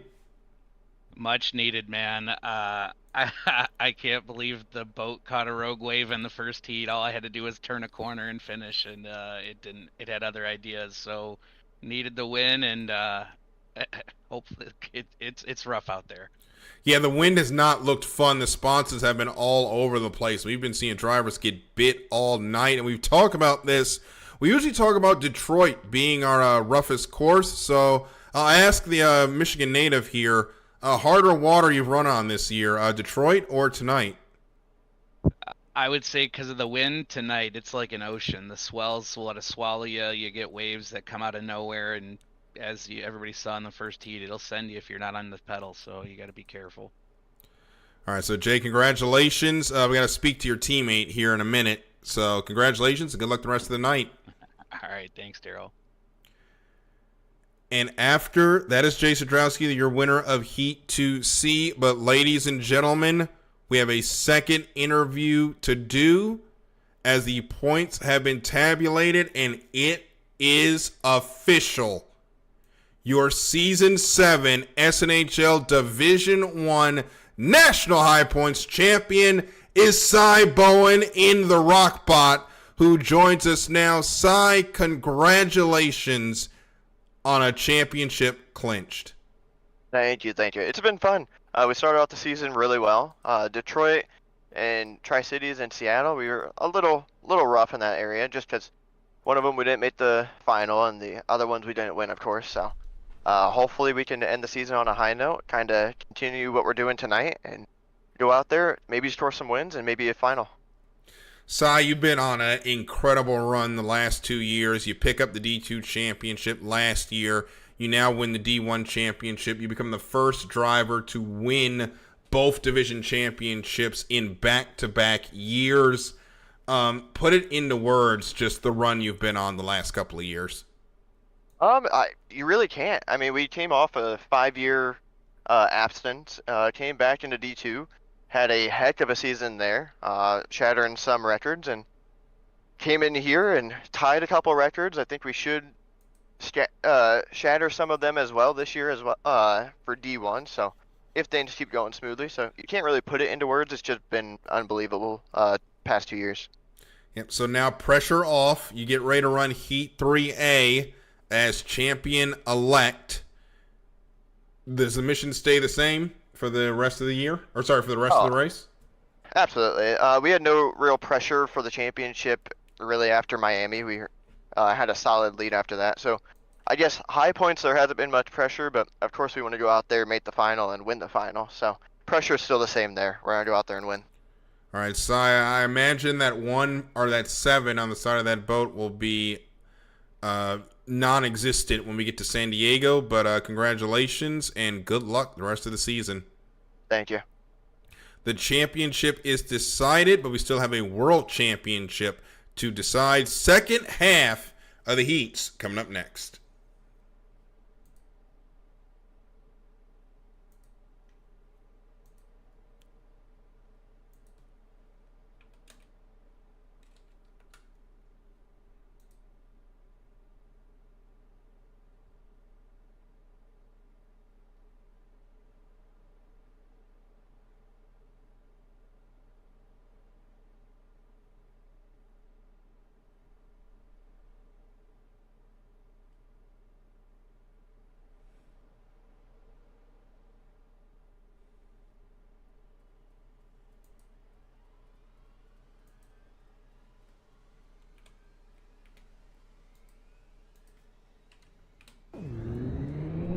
And with that decided, it's time to start the second half of the SNHL World Championships presented by 5 to the 5 Boat Design.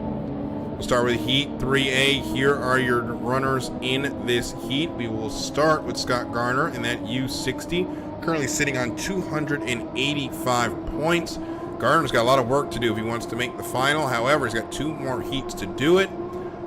Unfortunately, that DSQ in 1C really bit hard, but he did back it up. Sorry, he did rebound for a third in Heat 2C, looking to go 2 spots higher in Heat 3A. Mikey Callaway next up in the U64 Belltown Hydro. That U64 on Mikey. Won Heat 1B, however, did not finish in Heat 2B, so he's sitting on 500 points. Still in a spot to make the final, though, as things sit. Kevin Washburn in the Washburn 3D Race Boats currently sits in the 9th spot on 480 points. Last time out, he was 3rd in Heat 2B, 2/3 on the day after a 13th place qualifying effort. And DJ Miller in DC presents Deft, a 1st and a 2nd so far tonight after qualifying 2nd, has him on 880 points. And your national high points champion now, Cy Bowen, the U17 champion-elect on a perfect 1,000 points as we get ready to start the 3rd flight. So now for the national high points champion, it is pressure off. Now you just focus from counting points to stacking wins. And the U17 is able to do both in equal measure this season. SI makes his way around turn number 1. Actually goes through the GP course and make his way from back to front.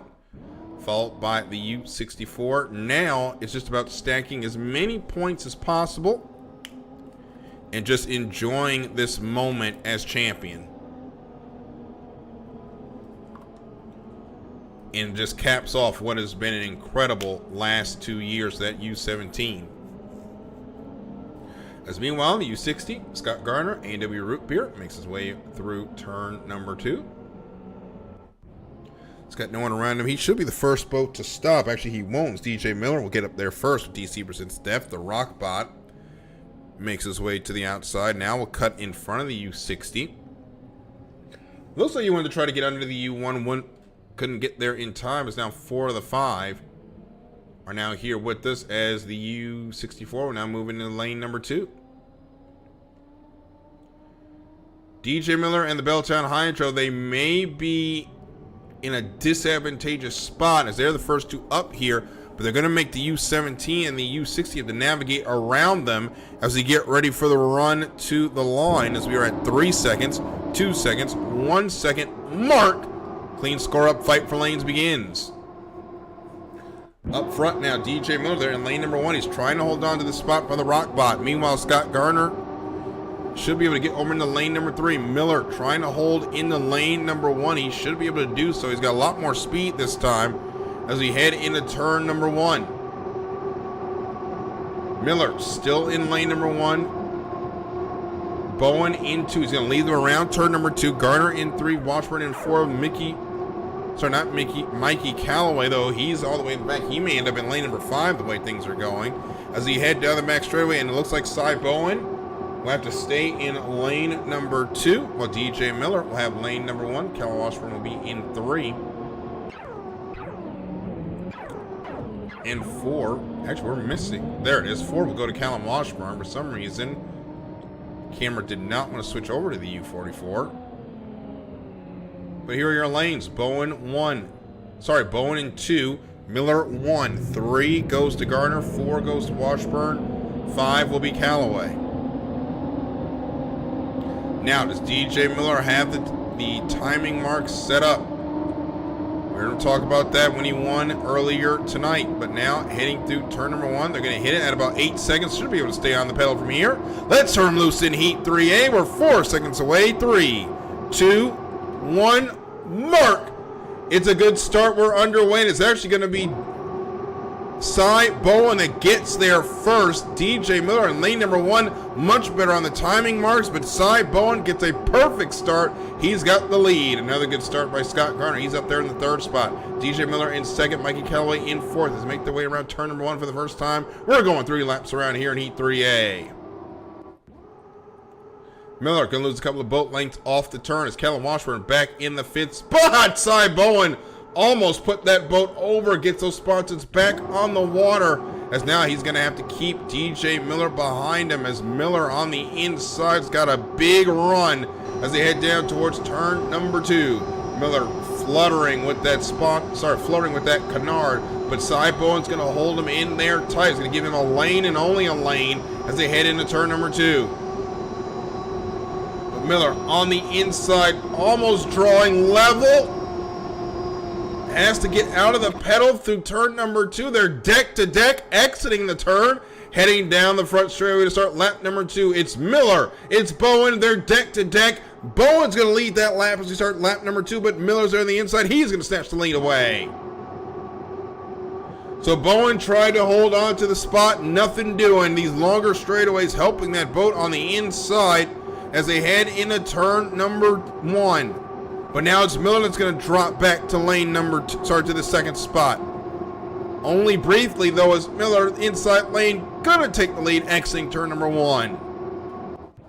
Now it's about how brave do you want to get with the canard pedal with these high 10.5 mile an hour winds. At least the wind is starting to come down as DJ Miller now is going to lose 2nd spot again. Cy Bowen there on the inside. He's got the lead. He's trying to hold on to this boat, though, as those waves on the backstretch are treacherous as they head into turn number 2.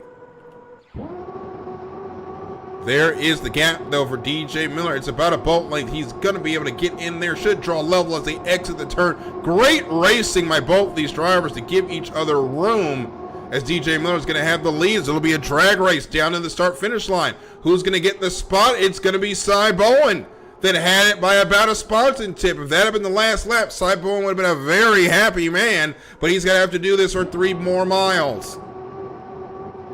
Miller there on the inside, holding tough in the U1. Cy Bowen in the U17, he's got the spot. He's now got about a full boat length. Should be able to keep DJ Miller there pinned to the buoy rows. They enter turn number 1, but Miller handles it with class. He's going to hold on to the spot. That left side spot's actually got high out the water for the U17, heading down the back straightaway, but he holds on to the lead for now. They're nearly deck to deck down the back straightaway, as here in Heat 3A's, it's Bowen, Miller battling for the lead. Bowen's going to, though, stretch out by about a boat length. He should have more overlap heading into turn number 2. Should be able to pin that U1 down. It's all going to come down to who can get through turn number 2 the best. Will it be Miller? Will it be Bowen? Here comes Miller on the inside. He's closing up. It should be a drag race exiting turn number 2. Here they come down to the start-finish line buoy. The winner of Heat 3A is going to be Cy Bowen in the U17 Rockbot by about half a boat length. And Cy and DJ put on race of the night. Meanwhile, in the background, didn't see who crossed third. Mikey Calloway will be fourth. Fifth will be Kellen Washburn, and third will go to Scott Garner.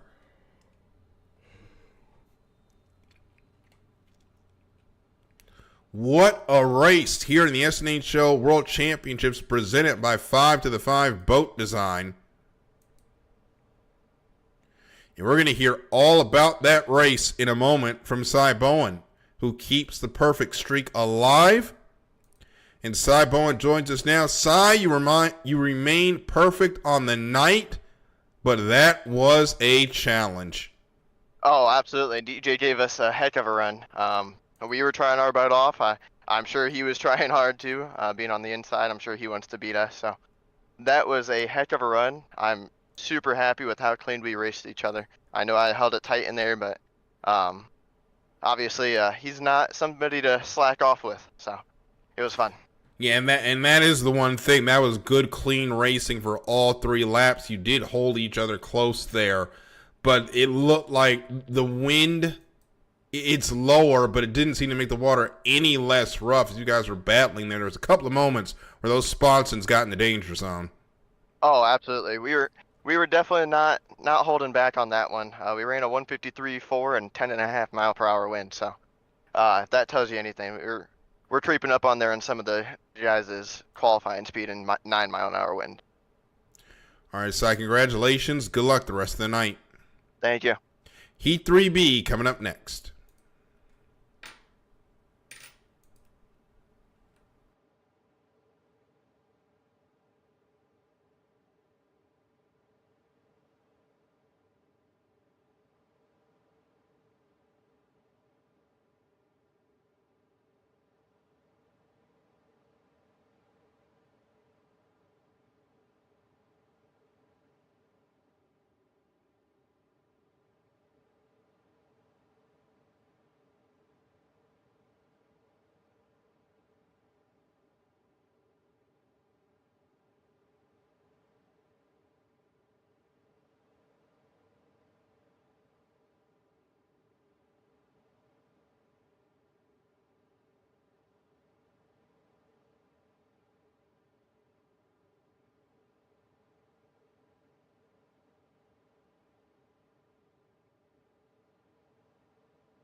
Heat 3B up next. We will have 4 unlimited hydroplanes in this heat. Actually, yes, we will have 4 unlimited hydroplanes in this heat.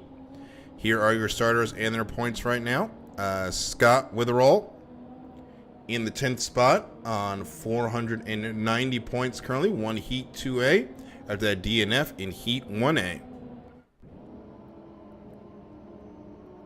Connor Harnack, the U88 Alpine Stars, finished second in Heat 1A. Could not replicate that in Heat 2C. He's in the 4th spot. He's on 499 points.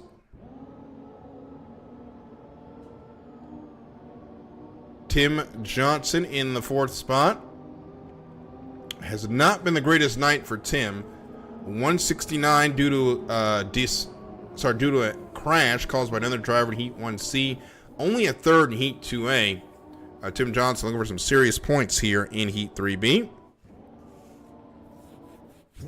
And Scott, actually we covered Scott Witherall. Nick Kish in the U90. A 3rd and 4th currently after qualifying 9th. He's on 464 points. And where does that put Nick Kish in the battle to get into, or to stay in the D1. Currently, he's on 592 points back of Connor Harnack. But there is a wrinkle in this that Connor Harnack is closing in on Elijah Smith, who is idle. And Elijah will not compete the rest of the year due to issues with that boat. So that could put Nick Kish in a better spot or complicate matters if Connor Harnack jumps Elijah Smith, because the next driver that he'll be facing would be idle. We'll see how that wraps up. We're now 2 minutes 35 seconds until the start of Heat 3B.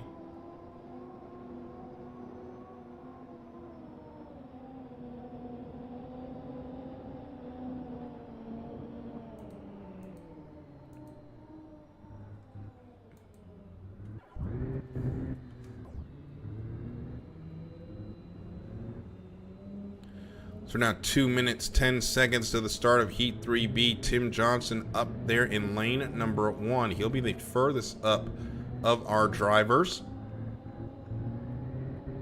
Here comes Connor Harnack around turn number 2. He's going to join Tim in a moment. So Harnack is just looking for something to go right this season. It has not been a season to write home about for Connor Harnack at all. Is now we get ready for the run to the line. Score up getting ready to begin. We're about 10 seconds down. Harnack there in lane number 2 gives Tim Johnson a little bit of room, but Scott Witherall's going to have a great run, makes a little bit of contact with Connor Harnack. We're good on the score up. Fight for lanes begins, and Gardner from lane number 3, Witherall from lane number 3 should be able to get at least lane number 2. It may have enough for lane number 1. He's going to need a couple of more. I think I just heard a boat go down. Did not. And Witherall's going to have lane number 2 heading into turn number 1, and Tim Johnson's going to eat into that deficit by a bunch. So it's now about half a rooster tail between him and Witherall. So Witherall should have lane number 2. Johnson will be in lane number 1. And lanes 3 and 4 will be filled out by Nick Kish and Connor Harnack. So it'll be Johnson, Witherall, Garner. It'll be Johnson, Witherall, Harnack, and Kish, the 4 on the outside. And actually, it'll be Nick Kish that got the lane number 3, so Harnack's all the way out in lane number 4. As we get ready to turn them loose in Heat 3B of the SNHL World Championship, presented by 5 to the 5 Design.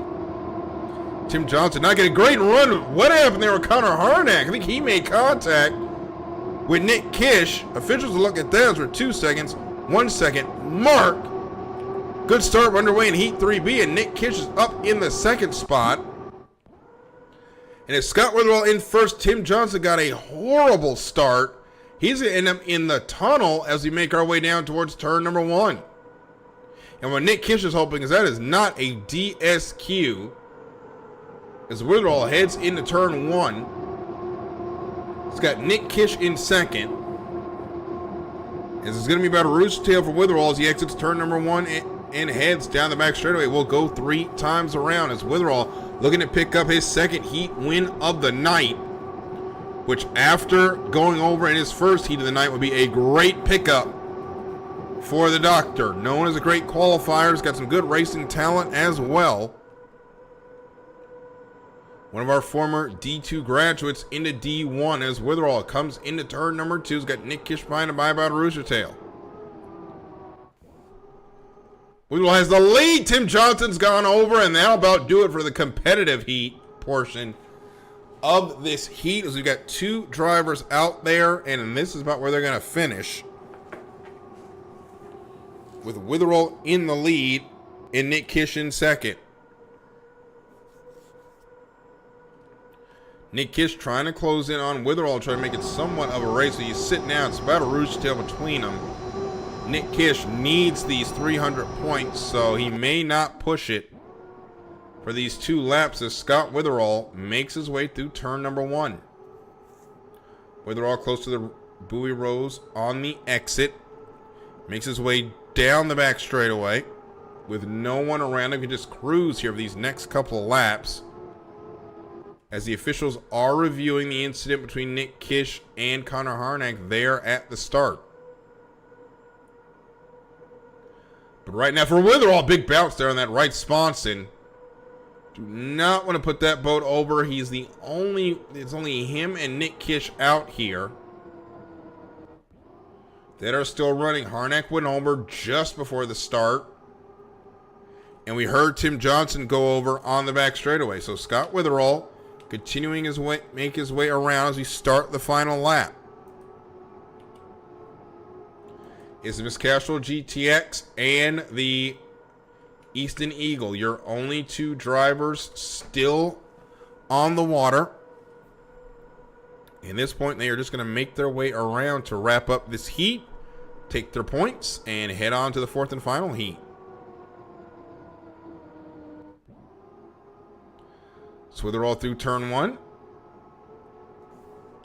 Nick Kish has dropped back. He's not taking any chances with his boat. He makes his way through turn number one. He's backed all the way off.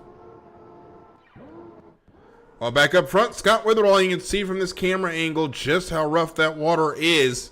With the winds, oh Scott, please, please, please. Do not throw it away on this last lap. As Witherall heads through turn number two, he should be able to pick up 400 points easily.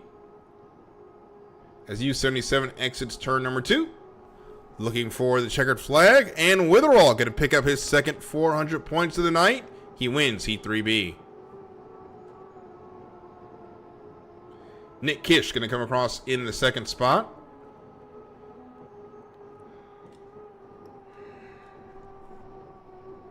And that will do it. There are your finishers on the screen. Witherall picks up the win. We'll hear from him in a moment as Heat 3B is over in the SNHL World Championship presented by 5 to the 5 Boat Design. Hear from the winner of the heat next.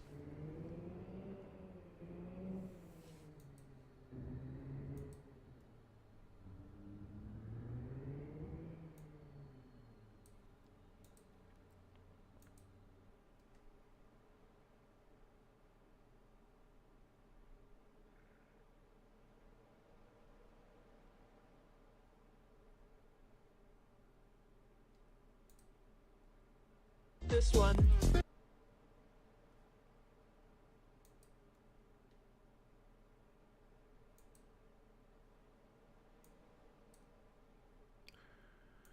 So Scott Witherall joins us now. Scott, you pick up the win there in Heat 3B in a 4-boat heat that quickly became a 2-boat heat.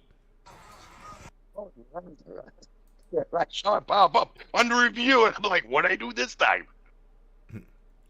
Yeah, I think the under review is for the contact between Harnack and Kish. But for you, the night got off to a start you probably weren't looking for.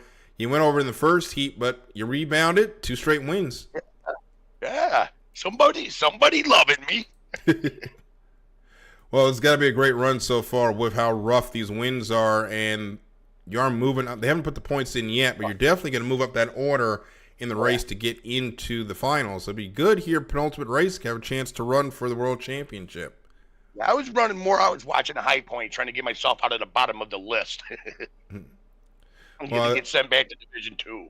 Yeah, well, so I'm clear. I'm good now.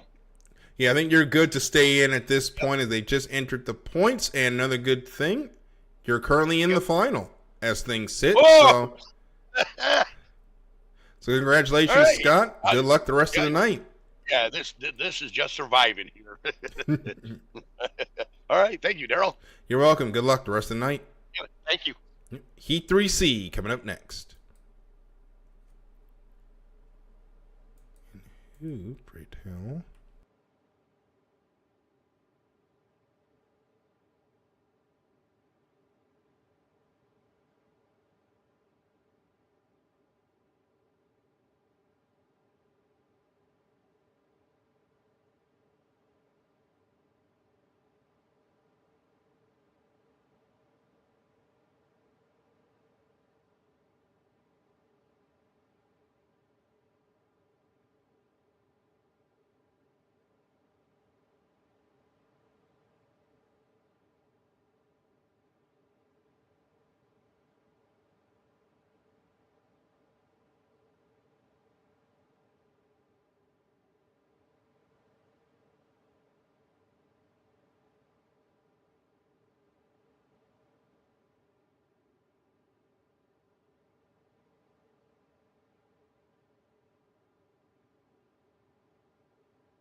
Heat 3C ready to roll. Let's wrap up the third flight of heats tonight, and we will start with Scott Przybylski. Boat on your screen there on the right, sorry, on the left side of your picture. Scott qualified in the 8th spot. Has had a 4th and a 2nd tonight to be on 549 points, just out of qualifying for the final. Next up, Harley Gray in the U-29 Dream Warrior. Qualified in the 11th spot. Started out tonight good with a 2nd, but a 4th in Heat 2B. He's on 519 points. Jason Sadrowski, the U-19 House of Color. DNF'd Heat 1C after a rogue wave, but rallied back to finish 2nd in Heat 2C. And there is Mickey Washburn, 2nd in the championship, DNF'd in Heat 1A, and that was the deciding factor between whether or not that championship will be decided tonight or possibly at San Diego had Cy Bowen ran into trouble. But sitting on 420 points after the 2nd place in Heat 2A, Mickey trying to wrap up tonight and hopefully get into the final. But he's got to make a good run of it here, currently sitting in the 13th spot. So those are your 4 runners in Heat 3C.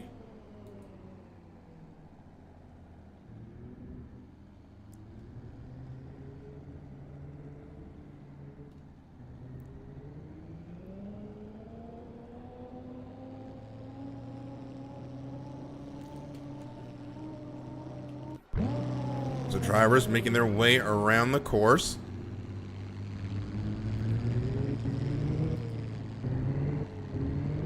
All right, 2 minutes 33 seconds until the start. Scott Przybylski already sitting at the exit of turn number 2.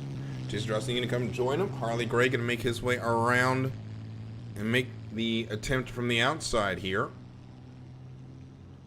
As now we got Przybylski there on the inside. I think Jason Sadrowski is going to try to angle to get lane number 1. There's a little bit of a sliver of space in there. Maybe just enough to fit a boat into. We're going to find out as Jay's going to just troll right inside. And yes, there's plenty of space actually for that boat. So he's going to be lined up nicely to try to get lane number 1.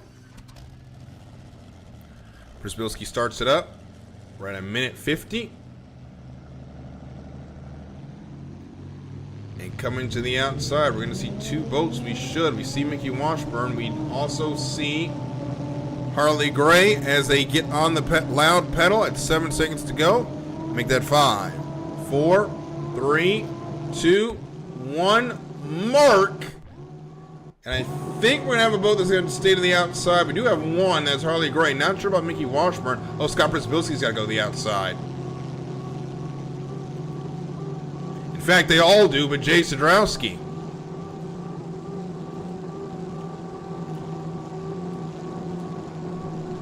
So Sadrowski's going to have lane number 1 basically by default, as all 3 boats in this heat next to him have to start to the outside.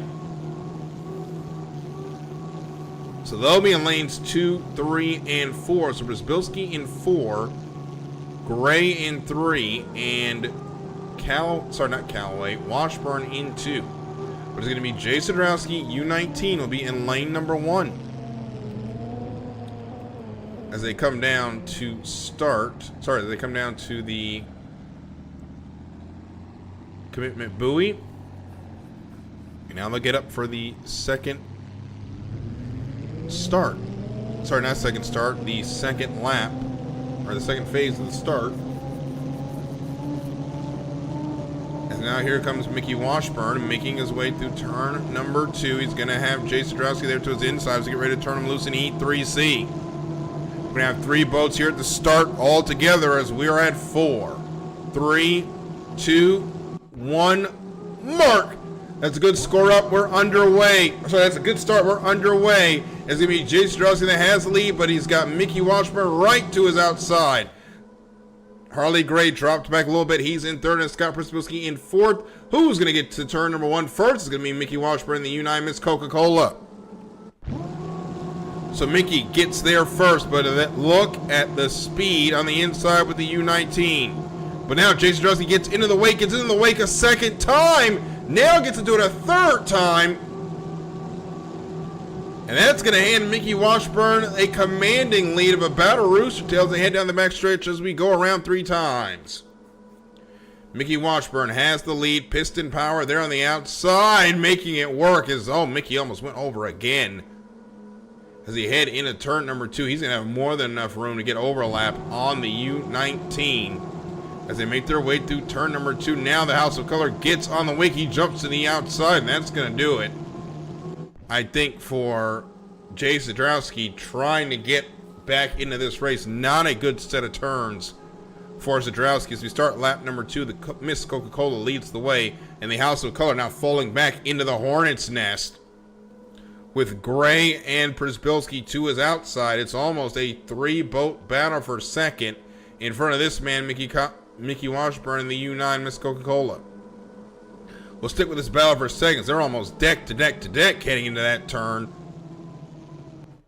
And it's going to be Jay Zadrowski there on the inside. He's got lane number 2. He's got lane number 2. He's got spot number 2. Meanwhile, in the back, a great battle for third between Harley Gray and Scott Przybylski is breaking out.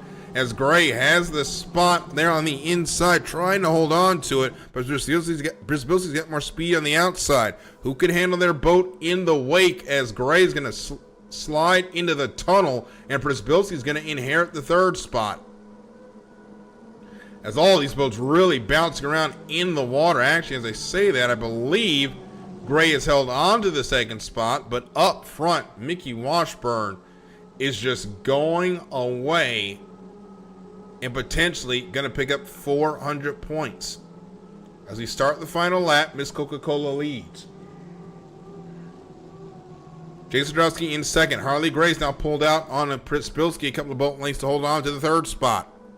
It's 3 boats in a line with Mickey Washburn running away from them as they head into turn 1 on the final lap. Zadrowski had a flip, had a win, and now he's going to get a second out the deal. As Gray jumps to the inside, though, he's looking to take second place away. As that U19 doesn't have the speed we saw earlier. Not sure what's going on with the U19, but for right now, he's got the second spot. He's going to push Harley Gray against that wake being produced by the U9. Gray stays in there, but he's going to lose a couple of spots. He can now jump back to the outside as they give up the ghost there. That should allow the U19 to hold on to second, but up front, Mickey Washburn still has the lead. Thought it looked like there was a buoy over. There is not. As Washburn makes his way through turn number 2, looking to pick up 400 points and the win to close out the third flight of heats. And Washburn going to come across start-finish line to take the win in Heat 3C in Miss Coca-Cola. Second going to be Jay Zadrowski in the U19. And Harley Gray is going to be fourth. I think he did hit a buoy. And yes, he did, so I was right. There was a buoy over, so Harley Gray and all that's going to fall to fourth. And third is going to go to Scott Przybylski.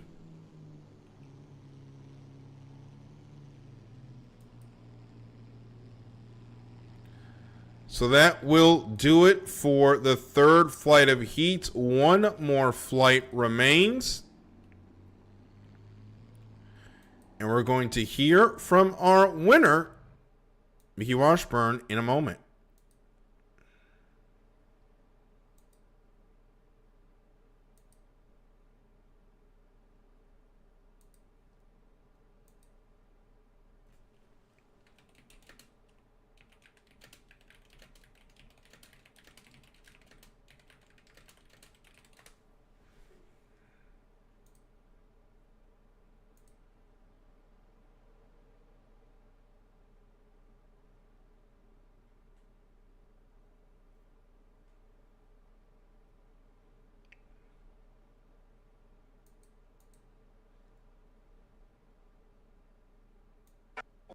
I mean, anyone.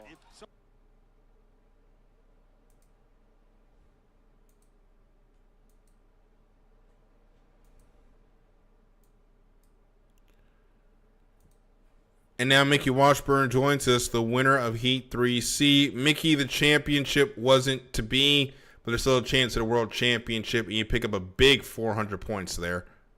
Yeah, I can hit a start. That felt really nice. Yeah, Ty won the season points and totally deserves it. He did an awesome job this year, but now we're going to try to get in this final heat and win this world championship. Well, the winds look like to be dropping off significantly. They're down to 8.5 mile per hour winds, which should be a relief to everyone in the pits, as this wind has just been rough all night. Yeah, it's tough. That backstretch, it's all you can do to keep your boat on the water. I was telling my spotter Nick Kish that heat that my legs tiring out. I need to this race needs to get over because you're using that wing a lot. Yeah, it's really a workout there for your left leg. Hopefully, we only got one more flight of heats, and then you'll be able to rest it for the night. Yeah, hopefully I can have another good finish and get a shot at that world championship. Well, they're all ready to go over Heat 4A, so we're going to let you go. But congratulations and good luck in the rest of the night. All right, thanks, Daryl. So Heat 4A underway now. Last heats of the night. And we got Jay Zadrowski, who you just saw pick up the second spot in Heat 3C. Now back out here. Jay currently in the 7th spot on the outside, looking in a spot for the final. A top 2 finish should be more than enough to get him in. And then he's just going to have a little bit of prayers with Nick Kish, Harley Gray, and a couple others behind him. Mikey Callaway, the Belltown Hydro, was sitting in a good spot earlier, but unfortunately has fallen back to the 9th spot after a DNF in Heat 2B and a 4th in Heat 3A. He has fallen back to the 9th spot at 669 points. Going to need a win and some help to get into the final. Scott Garner, the U60 A&W Root Beer, does not have a path to the final at this point. His max will only be 910 points. Garner had a disqualification in 2/3 here on the night. And Cy Bowen, the U17 Rockbot, the National High Points champion, but we don't have to do any math for him to make the final. He's already in the final on a perfect 1,400 points. And Scott Witherall, the Doctor, currently sitting in the 3rd spot on 890 points after a DNF, rallied back for 2 straight wins. A top half finish should be more than enough to lock him into the final. So those are your lineups. 5 boats out here. This is the most we've seen out here all night, and it has been treacherous for some of these drivers, but it hasn't really been the contact. It has been the wind that has cost everyone. But right now, we may see a little bit of elbows out as drivers trying to get into the penultimate final of the season. As Bowen makes his way around turn number 2. Gonna draw up with Jay Zadrowski. The 2 teammates getting ready.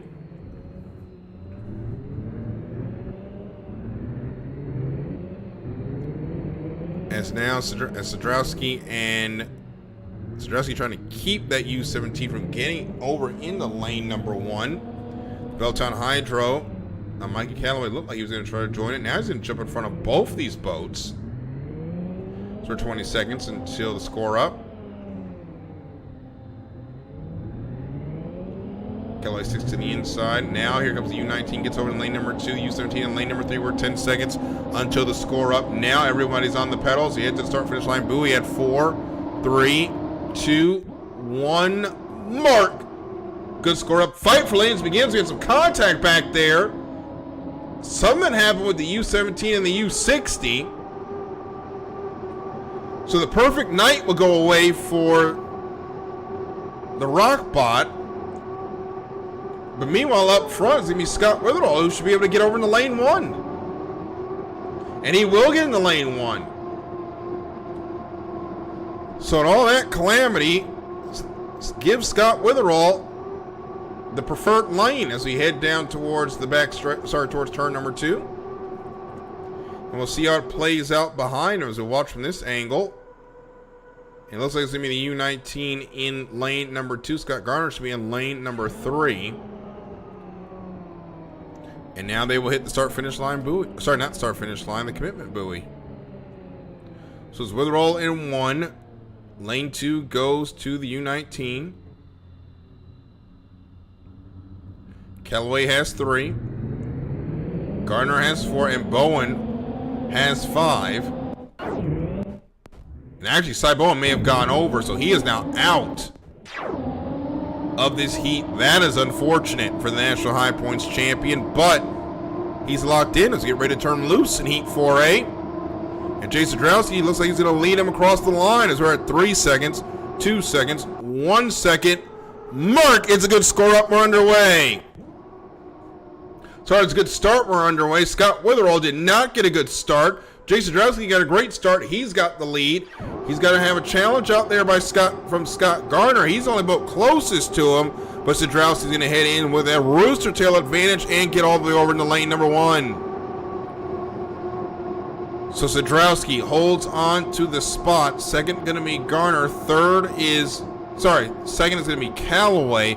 Third is Garner, and Witherall is in the 4th spot. Not sure why that boat is lifted up, but Witherall is slow.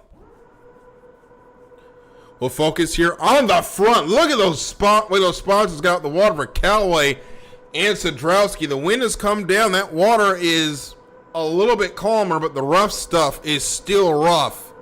I think for these drivers, as you heard from Mickey Washburn earlier, you have been working that left foot all night with that rudder pedal. Sorry, not with the rudder pedal, with the canard pedal. You got to wonder the endurance of these guys as they start lap number 2. Some of them are getting tired with that left foot. For my time in the boat, that left foot does start getting sore near the end of the night.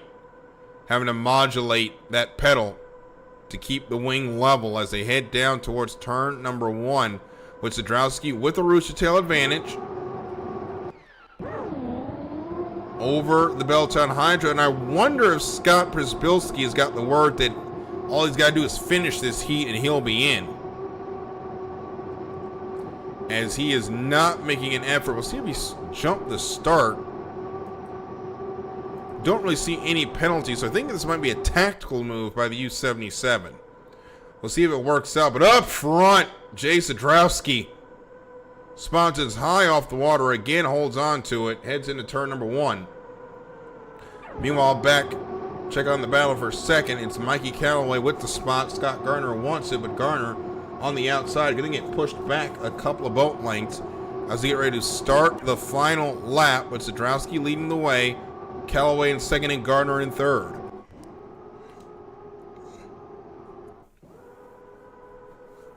In 4th is Witherall. As you see Jay Sadrowski, a great run this season, should be heading on to the All-Star race. As the points sit, he'll head into turn number 1 with the U19.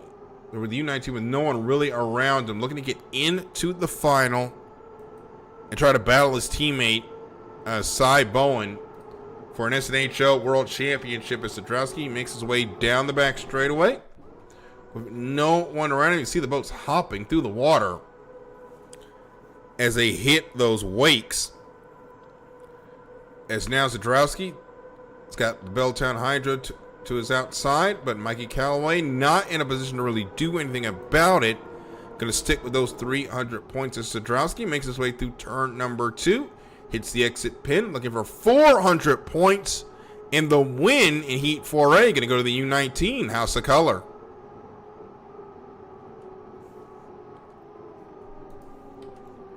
Sadrowski takes the win. Callaway going to hold on in the Belltown Hydro for second. The Dream Warrior is third. His Scott Witherall Miss Castro GTX will be 4th.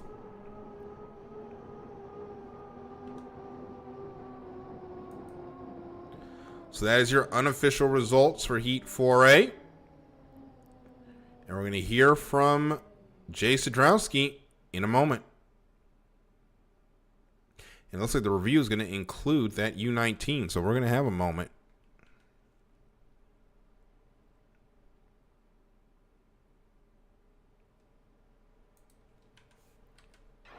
Let's even go back and see what happened then. So Sadrowski gets away. And I think this may have been a miscommunication.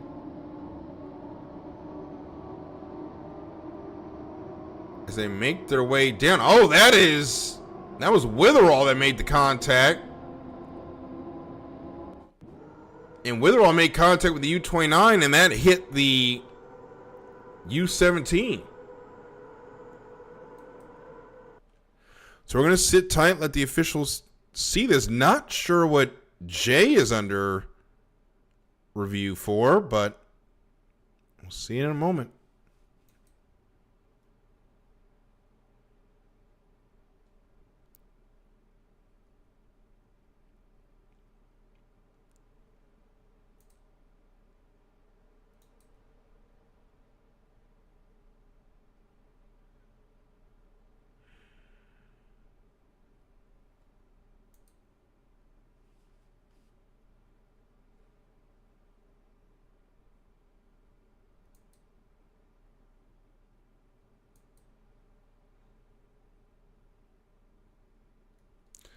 So now that explains why Witherall lifted up.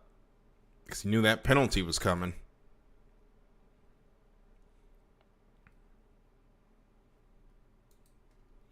And now we will wait to see what a penalty comes to Jay Sadrowski.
And Jay Sadrowski is going to get a boxed in violation. Not sure where that happened. I'm going to say it's in the middle. We probably saw it. It didn't look like anything untoward there happened, but I guess the officials thought better of it. Or not really better, but thought differently. Which means we're going to have a new winner in this heat, which will be Scott Garner. Looking to see where this penalty was.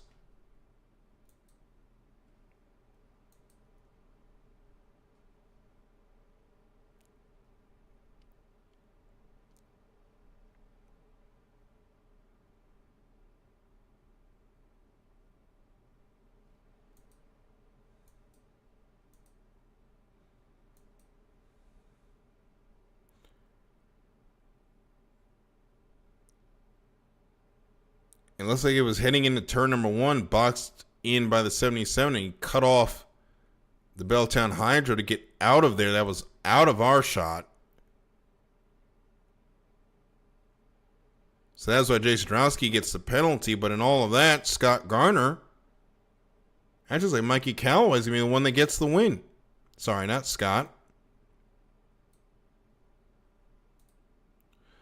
So, Mikey Callaway picks up a win this evening, and that is going to be win number 2. Should be enough to get you into the front line of the final, but Mikey, that was a heat where you really got out front and could just ride there with Jay Sadrowski and then benefited from the penalty.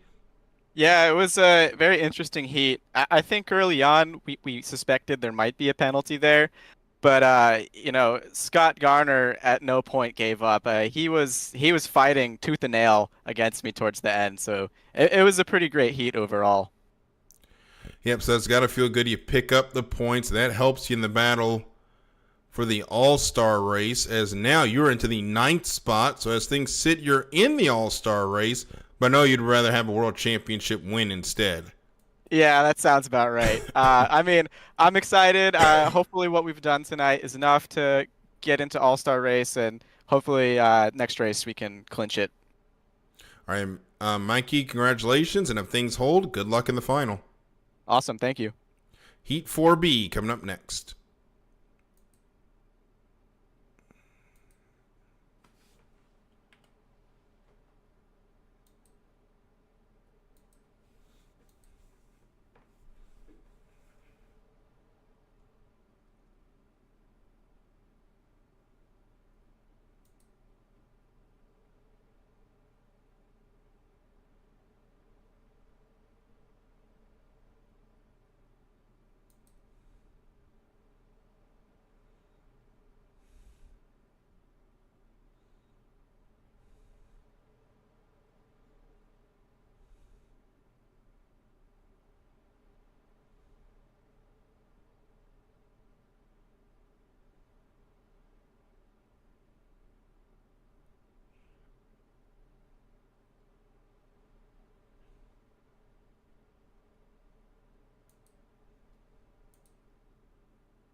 Here we go now with Heat 4B, penultimate race of the night.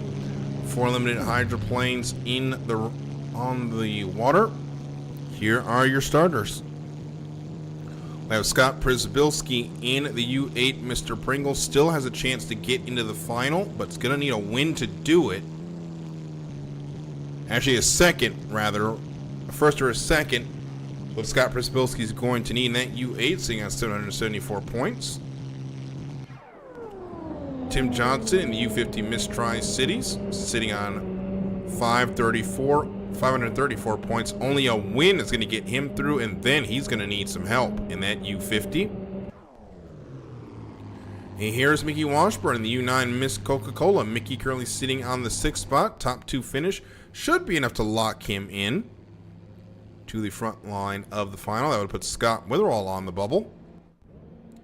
And Nick Kish, the U90 Easton Eagle. Nick on 764 points. Also has an opportunity to get into the final, but going to need a top half finish. So those are all 4 boats in the heat. All of them are going to need top half finishes, which means this is going to be very exciting. Starting here in the middle with 3 minutes and 17 seconds to go. And a lot of drivers trying to make points for their season now. Nick Kish trying to get back into Division 1. Currently, as it sits, he's 292 points out. would like to jump Connor Harnack, but Harnack has finished all of his heats so far tonight. He's got one more heat to go.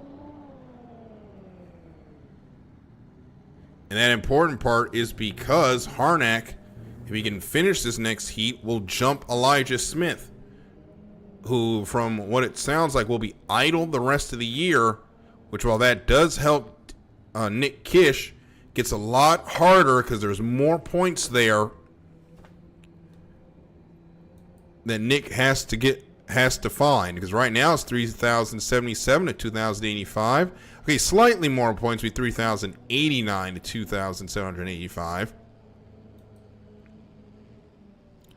But Nick Kish would like to get this done rather tonight to jump over and then put Elijah Smith behind him, then have to do it next week in San Diego, or sorry, next month in San Diego to end the season. So Tim Johnson up front makes his way around the exit pin of turn number 2. To his outside, he's got Nick Kish, he's going to try to go for it, but I think he's way early. So we're 10 seconds to this gun. And now Nick Kish has to pull his foot as we are 3 seconds, 2 seconds, 1 second mark. Good score up, fight for lanes begins, and it's going to be Scott Brzbilski. They got a great start there on the outside from lane number 3. Mickey Washburn came across with them on time. It was not a good start for Nick Kish or Tim Johnson, who's there on the bottom of your picture. As they head into turn number 1, Scott Brzbilski with the lead. He's going to get all the way over into lane number 1. Tim Johnson's going to have to go out into lane number 3. Mickey Washburn's got lane number 2. As they exit turn number 1 and give Brzbilski lane number 1, there's really no one around to challenge him for it as he heads down the back straightaway. Brzbilski in the U8 will be in 1. Washburn will be in 2. Nick Kish in 3. And Tim Johnson, I think he may have got wet. As you saw him there briefly, he was slow. He'll be in lane number 4. So Brzbilski hits the commitment pin.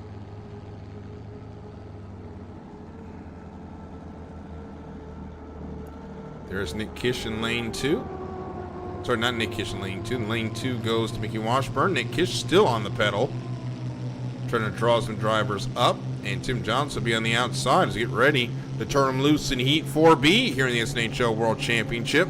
Presented by 5 to the 5 Boat Design as Brzbilski hits the exit pin at 8 seconds. And we are ready to go and make that 5, 4, 3, 2, 1. Mark! It's a good start. We're underway, and Scott Brzbilski had to pull his foot. And Mickey Washburn's going to blow straight by him to take the lead. Heading down towards turn 1 for the first of 3. Brzbilski got a great start. Nick Kish also got a good start. He's out there in 3rd. But no one got a better start than Mickey Washburn. He's in the lead, and he's going to take that spot. He's going to actually take lane 1 away from Scott Brzbilski, who's got to move to the outside now. So Mickey Washburn looking to clinch his way into the final. A win will do it. He just has to complete 3 laps. As now Washburn gets away. You can see the noses of these boats a little bit more settled than they were tonight as the wind has come down. The drivers are very happy about that as they head into turn number 2. But Mickey Washburn is the happiest. He's got the lead in that piston-powered Miss Coca-Cola. Scott Brzbilski continues around in the 2nd spot. He's got Nick Kish to his outside in 3rd. Tim Johnson, though, back there jumps to the inside, tries to take the 3rd spot away. As now he's on the inside. He's going to have dirtier water, though, than Nick Kish as we start lap number 2. With the Easton Eagle in the 3rd spot and Tim Johnson trying to take it away in the Miss Tri-Cities.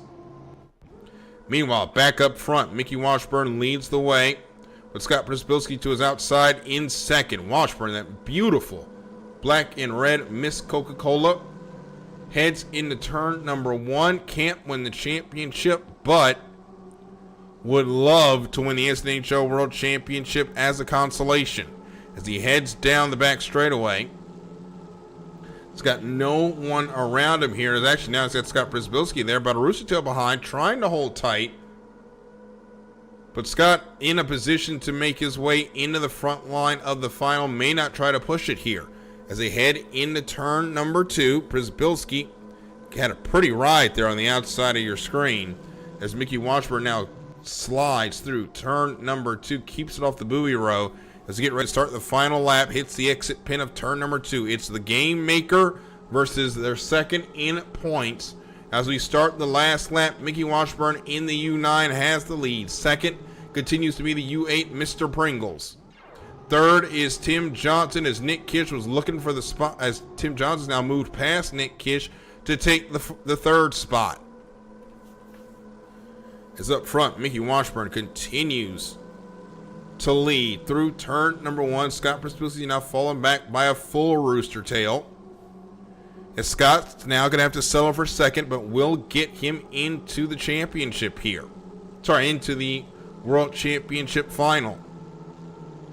As Washburn makes his way past the entrance to the GP course, heads down towards turn number 2. That right spot's in, trying to get into the air, but Washburn manages to bring it back down now, and it bounces up again as he heads into turn number 2. No one around him, 400 points in front of him, and Mickey Washburn can navigate this final turn. Washburn hits the exit pin, no one around him, and Mickey Washburn is going to lock himself into the final with 2 straight wins, including one here in Heat 4B. The Mr. Pringles will be second. Tim Johnson will be third in the Miss Tri-Cities. And Nick Kish will be fourth in the U90 Easton Eagle.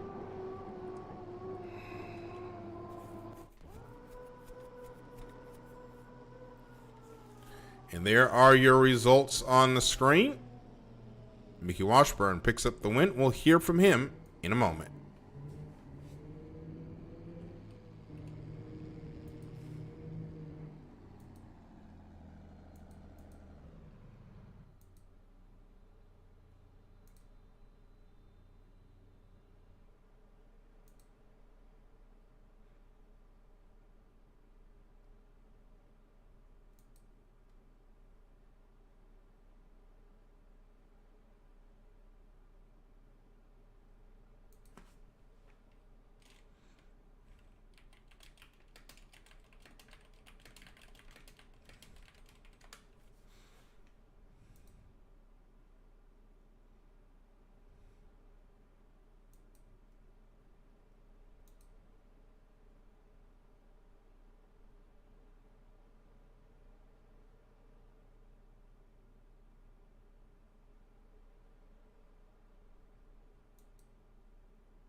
Mickey Washburn picks up the win in Heat 4B. And Mickey, that's 2 straight Heat wins. Should be more than enough to put you in the front line of the final.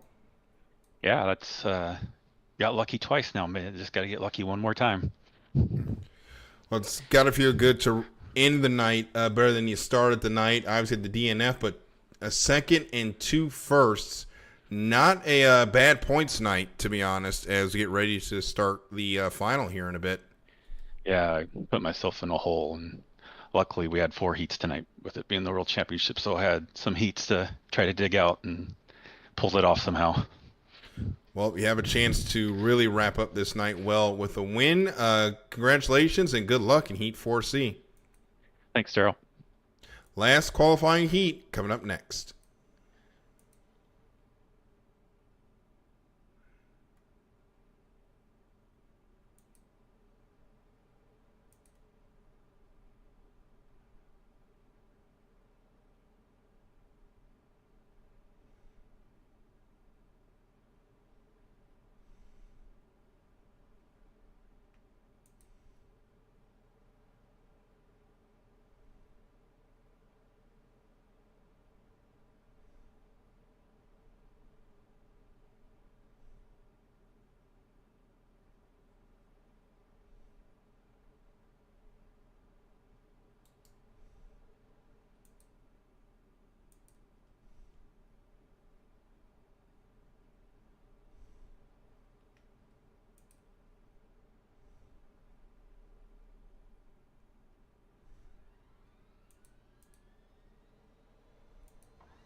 Final qualifying heat of the SNHL World Championships presented by 5 to the 5 Boat Design. Here are your last 4. These are their scenarios to get into the final. We'll start with the easiest one, DJ Miller. He's locked into the final with a first and 2 seconds after qualifying second. DJ Miller will be running for one of those for another World Championship. Here, unfortunately, is another easy one. Connor Harnack in the U88 Alpine Stars. He cannot make the championship. He cannot make the final round of the SNHL World Championship. His max is 899, so he's racing for pride. Harley Gray can get in. He's got to win. That win would knock Jay Sadrowski out. In fact, Harley, a first or a second, would knock Jay Sadrowski off the front line of the final, and Jay would end up being the trailer boat on the final. And Callum Washburn in the Washburn 3D race boats, he also has an opportunity to get into the final, but his only opportunity is to win. He'll be heading on to San Diego early for the last race of the season.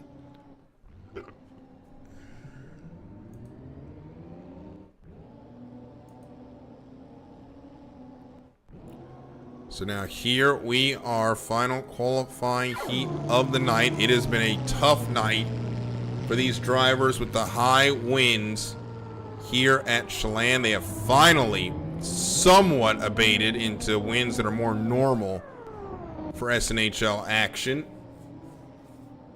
As we get ready to end a long night of racing in about, say, about 5 minutes time. Again, they have to finish this final heat, and then we will go 5 laps in the SNHL World Championship final. Washburn makes his way around turn 2. Have DJ Miller, Harley Gray, all passing Connor Harnack. Harley, I think, is going to have to reset. He will reset. Stick with the moving boat as he'll go from back to front with 2 minutes and 10 seconds until the start, and less than that we will have our fight for lanes.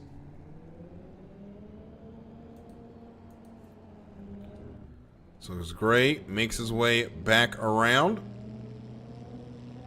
We're at 1 minute 52, about 20 seconds to the score up. As Gray makes his way around turn number 2, he's going to get past the U88 and the U19. They'll all start up together now. There are 5 seconds to the score up. Make that 3, 2, 1, mark. Good score up. Fight for lanes begins. And DJ Miller's got lane number 1. Connor Harnack in lane number 2. That is Callum Washburn out there in lane number 4. He should be able to come over to lane number 3. Or at least close up a little bit, as Harley Gray is going to be in the tunnel heading into turn number 1. That is not the place to be.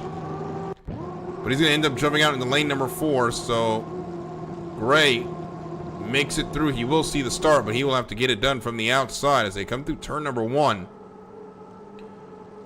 You've got DJ Miller in 1, Washburn in 3. The only boat in danger of a possible overlap is Connor Harnack. He's trying to hold on to that lane number 2. He's just at a spot where he could lose that overlap, but he will now stay in as Callum Washburn lifts up. So here are your lanes. You've got Miller in 1, Harnack in 2, Gray in 3, Washburn in 4, with 30 seconds to go until the start.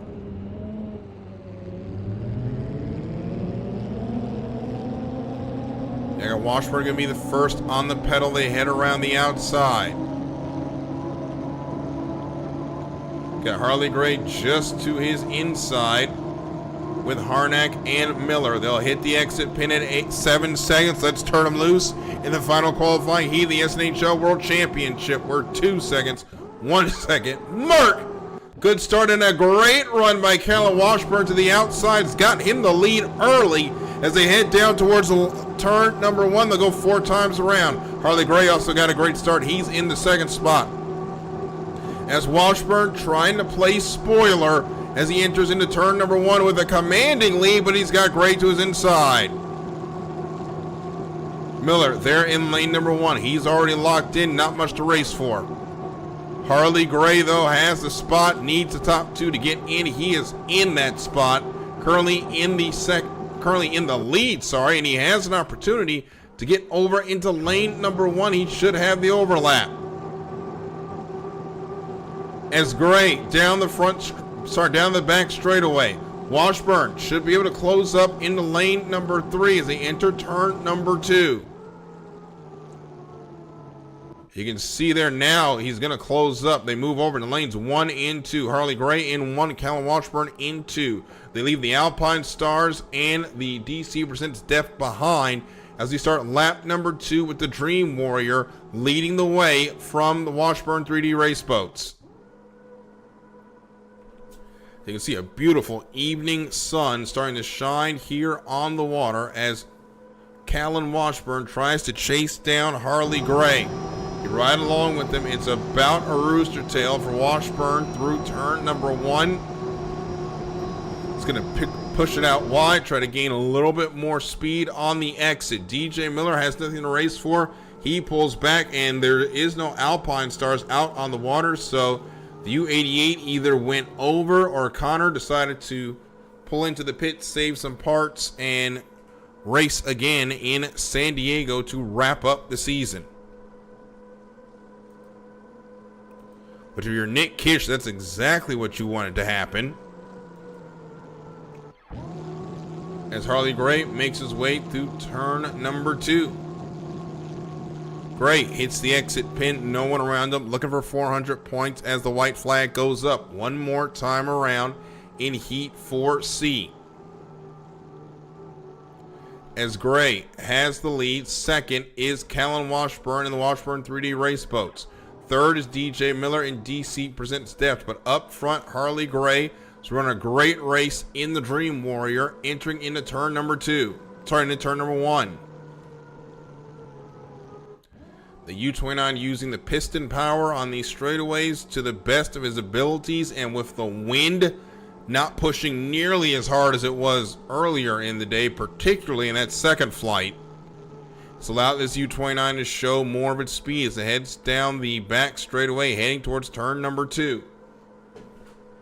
with 400 points on the offer. If the U29 could just navigate this second spot, Callum Washburn is going to hold for the 300 points. It's going to be a good points haul for him going into next week, but I don't think it's going to be enough to get him into the final. As through turn number 2, with the checkered flag in the air, Harley Gray, Dream Warrior, is going to race his way into the final of the SNHL World Championship. Callum Washburn, Washburn 3D Race Boats is second. DJ Miller, DC Presents Deft, will be third.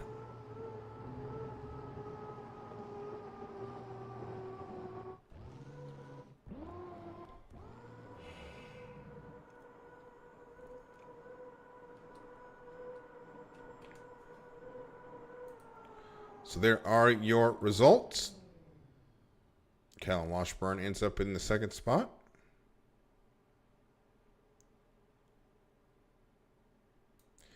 And we'll hear from the winner in just a moment and set up the final heat of the SNHL World Championship presented by 5 to the 5 Boat Design. We'll be right back after this.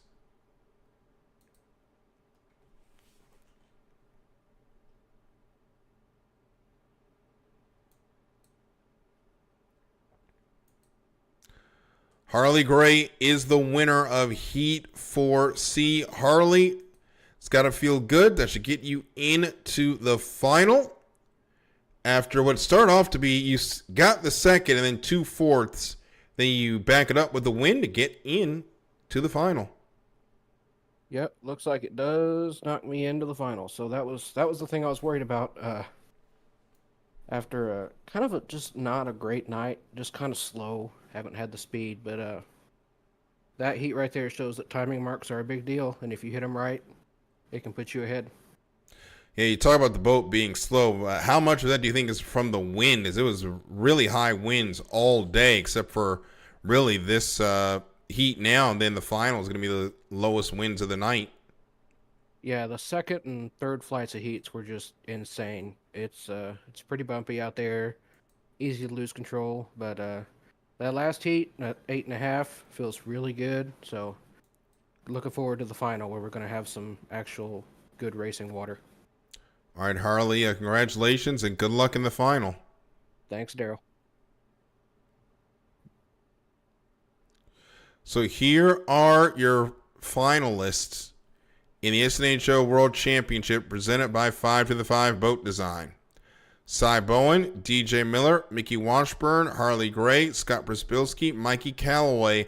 That is your front line of the final. Jay Sadrowski will hold on to be the trailer boat in the final. However, Nick Kish, Callum Washburn, Scott Witherall, Scott Garner, Tim Johnson, Connor Harnack, and Eddie Canfouche, who's only showed up for the qualifications, their night is over. Coming up next, the final of the SNHL World Championship presented by 5 to the 5 Boat Design is next.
one last heat to decide an SNHL World Champion as 7 Unlimited hydroplanes head out onto the water. Here is Mikey Callaway.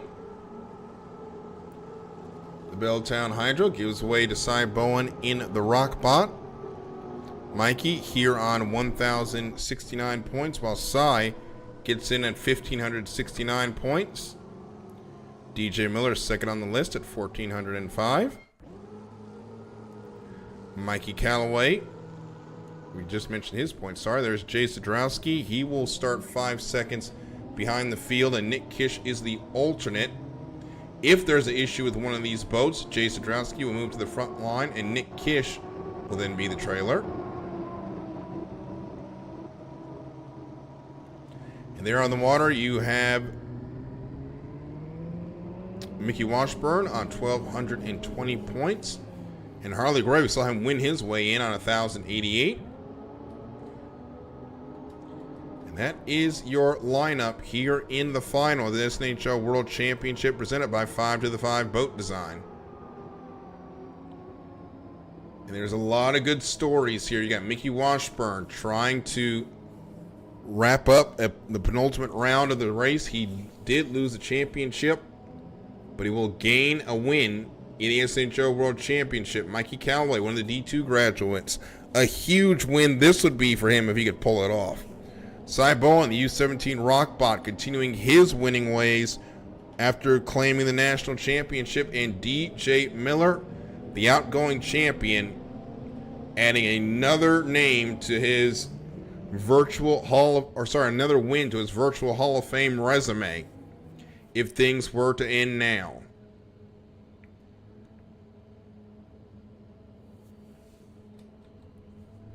So now they line up, and there is Scott Przybylski. Don't want to forget him. He's also on the front line of the final. Did not see him get off the dock, but Scott Przybylski still looking for win number 1 as an SNHL driver. Despite being here since the beginning, will today be the day that Scott Przybylski picks up a final heat win? We will see in 2 minutes' time. Let's get everybody up here a little bit early. Przybylski trying to get out to lane number 4. See DJ Miller in 1, Mickey Washburn in 2, in 3. In 2 is the U17 Rockbot of Cy Bowen. Cy's going to let Mickey close up there in lane number 2. He'll go over around to lane number 3. About 7 seconds away from the score up. Make that 4 seconds. 3, 2, 1, mark. And there's going to be a couple boats moving to the outside. One of those is going to be Mikey Callaway. He's going to have to go to the outside as they make their way down towards turn number 1. Mickey Washburn, though, is going to get lane number 1. No, Harley Gray, actually. And all of that is going to get lane number 1. So Harley gets lane number 1. Lane number 3 right now is the U17 Rockbot. Lane number 2 is going to be DJ Miller, but now the 17 can move over into lane number 2. So DJ Miller will have to go out into 3. So here comes the field making their way down towards the commitment pin, and it's going to be Harley Gray that gets here first. He will be in lane number 1. Lane number 2 will be Cy Bowen. He should appear in our picture momentarily. DJ Miller in 3. Jay Sadrowski, he's the trailer boat. He will start 5 seconds behind this group. 4 is going to be Mickey Washburn. Belltown Hydro will be in 6. And 5 will be Scott Przybylski. Now Harley Gray leads them around turn number 2. Let's turn them loose in the SNHL World Cup Final. Harley Gray hits the exit pin at 8 seconds. We're 6 seconds to go. Make that 5, 4, 3, 2, 1, mark. It's a good start. We're underway. Harley Gray had a good run to it, but look at Cy Bowen and Mickey Washburn on the outside with a whole lot of steam. They're going to drop Harley Gray from the 1st spot to the 4th spot as DJ Miller is in there in the tunnel. He's in 3rd. They're going to hit turn number 1 together. DJ Miller goes over. cartwheeling out of the race as he was in the tunnel. Whole lot of boats there on the inside. Officials will take a look at that. But up front, Cy Bowen in the rock bot leads the way. It's second to Harley Gray, third to Mickey Washburn, and fourth is going to be Scott Przybilski in the back there on the left side of your picture. Just fading out of view, going to be that U64. Meanwhile, back up front, the U17 rock bot. Cy Bowen doing what he's done all season long, winning from any lane he can find and dominating as he go through turn number 2. They fly down the front straightaway to start lap number 2 of 5. It's the Rockbot, followed by the Dream Warrior and Miss Coca-Cola, your top 3.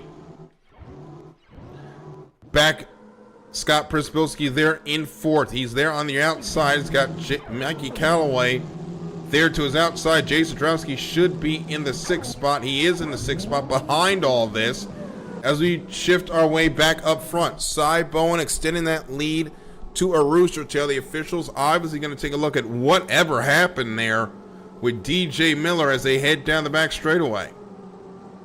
But right now, Cy Bowen getting into a rhythm, more speed. You can pull out of these boats now that we have calmer waters here at Chelan. Meanwhile, in the back, you can see Scott Przybilski has jumped into lane number 1 as Cy Bowen has moved out into lane 2 on the straightaway, then closes up to lane 1 in the corners.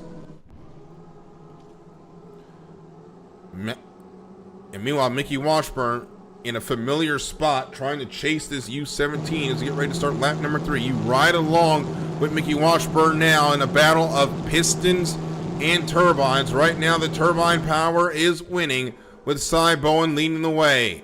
Mickey Washburn's in 2nd. Harley Gray back in the 3rd spot. Scott Przybilski in 4th. And the Belltown Hydro in 5th. Mickey Callaway in 6th. Jason Drowski in the U19 House of Color. Up front, Cy Bowen's extended the lead. Full rooster tail. National High Points leader on a torrid pace. In 2 years, the dominant power in SNHL. In season 6, he was the D2 champion going away. In season 7, he's a D1 champion going away. And after a 5-year absence, Cy Bowen, maybe 2.5 laps from an SNHL World Championship in his resume as he makes his way through turn number 2. We hit the exit pin as a sentence. We've said a lot this season to start the championship laps. The Rockbot leads the way with Cy Bowen leading. The U17 in 1st. Mickey Washburn 2nd in the U9 Miss Coca-Cola. 3rd, Harley Gray in the Dream Warrior. But look at Scott Przybilski there on the inside. He's going to try to make it interesting. He's there in lane number 1. Harley Gray's going to have to watch for that boat now. He's within a rooster tail. Scott Przybilski trying to fill that left-hand mirror of Harley Gray with the U8, although they are a couple of lanes away from each other as that U8 hits that rough water kicked up by the boats in front of him, manages to hold on to it, and now he draws even with the U17. Gray looking for speed, Przybilski looking for a podium spot as they head down the back straightaway. Przybilski on the inside, letting it all hang out for a chance to get on the podium as Cy Bowen looks heading towards certain victory. He's got the lead. Mickey Washburn's in 2nd. Will stay with the battle for 3rd with Przybilski on the inside. Gray on the outside. And now Przybilski just hit a buoy, and that is going to do it for this battle for the 3rd spot. Przybilski hits the buoy. We'll jump back up front to our leader, Cy Bowen in the U17, the Rockbot. Few boats have had the measure of this U17 all season. And today, Cy Bowen came in with a mission to clinch the championship. He did it. Now he has a mission to win the SNHL World Championship. He is 1 turn from doing that. He pushes to the outside, staying clear of the buoy row. Mickey Washburn trying to keep that boat on the water as they get ready to enter turn number 2. With Bowen in the lead, enters the corner. The U17 Rockpot, the national high points champion, exits turn number 2. And Cy Bowen adds another win to the season. And it's going to be the SNHL World Championship presented by 5 to the 5 Boat Design. Bowen picks up the win. Mickey Washburn will join him on the podium in the Miss Coca-Cola.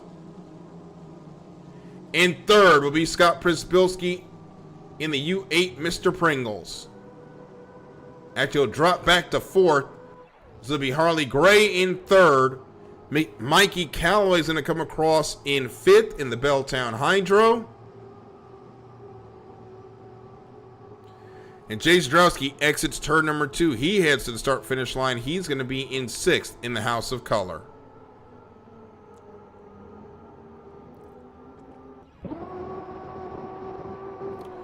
So there are your results. We'll let the officials do their thing.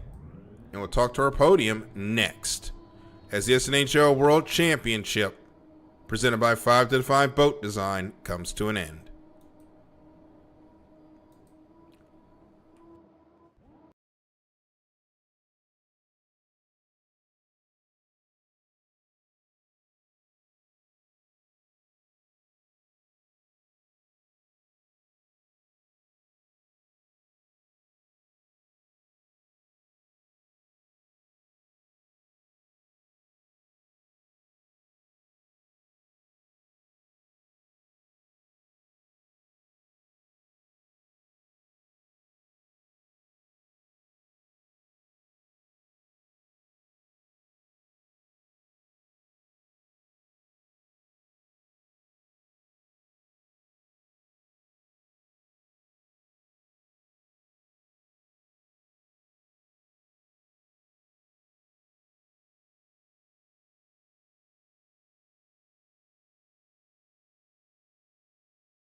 The SNHL World Championship presented by 5 to the 5 Boat Design is in the books.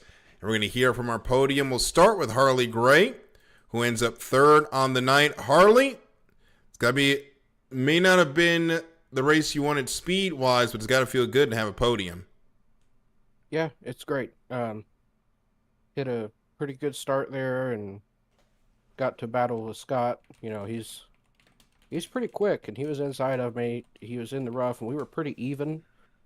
And that was a fun little race. I had to make it tight, and he made a mistake and hit a buoy. But yeah, I think he would have beat me otherwise. But pretty happy with the night, and looking forward to San Diego and hopefully wrapping up a podium spot in the championship. Yeah, you're not outside a second either. As we look at the national high point standings, it's only a 573-point gap between you and Mickey. But tonight, talk about the water conditions trying to stay off of everyone, because it was a rough one from what it looked like here. Yeah, it was rough, which a lot of us knew it was going to be that way tonight, and I kind of set the boat up for the rougher water. And when we got into that final, it was a little too smooth, and the boat wasn't handling like I wanted it to. Just a lot too nose heavy, which is probably just pushing down on the wing from having all that rough water earlier, just getting used to it. But yeah, I mean, it was pretty tough out there, and honestly, I'm pretty impressed with everybody. I think it was a pretty clean night. Nobody really blew it over by themselves. There was a couple, but it was a good night, and looking forward to San Diego. All right, Harley, congratulations and good luck when we head to San Diego. Thanks. And we are waiting for Mickey Washburn and Cy Bowen.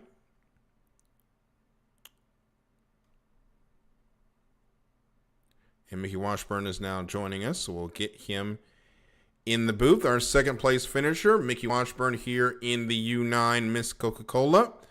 Mickey, it was, you rounded out the night with 2 wins, but just didn't have enough to get that third straight win. Nope. We all got up there pretty early, and I got past my timing mark, so I was just kind of trying to hit the score up with no timing marks, and it didn't work out for me, so I had to take lane 4, and it's going to be tough to beat Cy from the outside. I tried, but he's really fast. Yep, looking into San Diego, you do have a spot to battle with to hold on to the second with Harley Gray, so the job's not done yet, but pick up second place, good points haul, and you go into San Diego ready to wrap up the season on a high note. Yeah, 100%. Yeah, and Harley is a very fast driver too, so that's going to be a battle to stay ahead of him. He's really, really good. So I have to have another good night and hopefully defend my San Diego title because I won there last year. All right, Mickey, congratulations and good luck next time out. All right, and always, Daryl, thanks for doing this. Of course, thank you so much. And now we are ready to bring up our National High Points champion. Cy Bowen, the U17 Rockbot, takes the win in the SNHL World Championship presented by 5 to the 5 Design, or 5 to the 5 Boat Design. And I will say, Cy, you're kind of cleaning up on championships tonight. You get the National High Points Championship, the World Championship. It's got to feel good. Oh, absolutely. I think we also broke a record for most wins in D1 in a season. So there we go, another one. So we're trying to beat all the records. Of course, we're only going to tie DJ, unfortunately, with the most wins in a row in D1. But we've got most in a row in a single season in D1, and now most in a just in general in a season. So that was my goal coming into this year.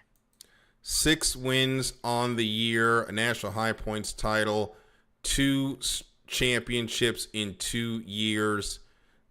How do you put it into words, this run you've been on? You don't really. It doesn't get much better than this. This is basically what you shoot for every time you go out on the track or sign up for a season, is to go out there, fight for high points, and get wins. And we've done it all. We're the only one in 5-digit points right now, and may end off that way as well. So it's been a textbook year. Of course, I wanted to win the Gold Cup again, and of course, you want to win every single one, or the most prestigious one, being the Gold Cup. It doesn't fall that way, but hopefully we can win another one and kind of rack up the final wins in a single year. All right, congratulations, Cy. We will see you in San Diego to wrap up the year. Thank you. So that will do it from here in Chelan. Cy Bowen will go into San Diego, the champion, with a 2,973-point lead over Mickey Washburn's Cy with 11,275 points. Still a lot to play for in the championships, with Mickey Washburn in second, Harley Gray third, Scott Przybylski fourth, and Tim Johnson in fifth. Meanwhile, going into San Diego, it's 123 points between Connor Harnack and Nick Kish to stay in Division 1. Which driver will save themselves and who will have to make the long climb back up the mountain? We will find out Saturday, March 8th, the SNHL Bill Muncie Cup presented by Hydro Sim. Pre-race will start at 6:30 with racing to follow with 3 heats as we wrap up Season 7 of the Saturday Night Hydroplane League. My name is Daryl Kinsey Jr., the voice of the Saturday Night Hydroplane League. Cy Bowen takes the win in Chelan. We will see you next month in San Diego to wrap up the season. Good night, everyone.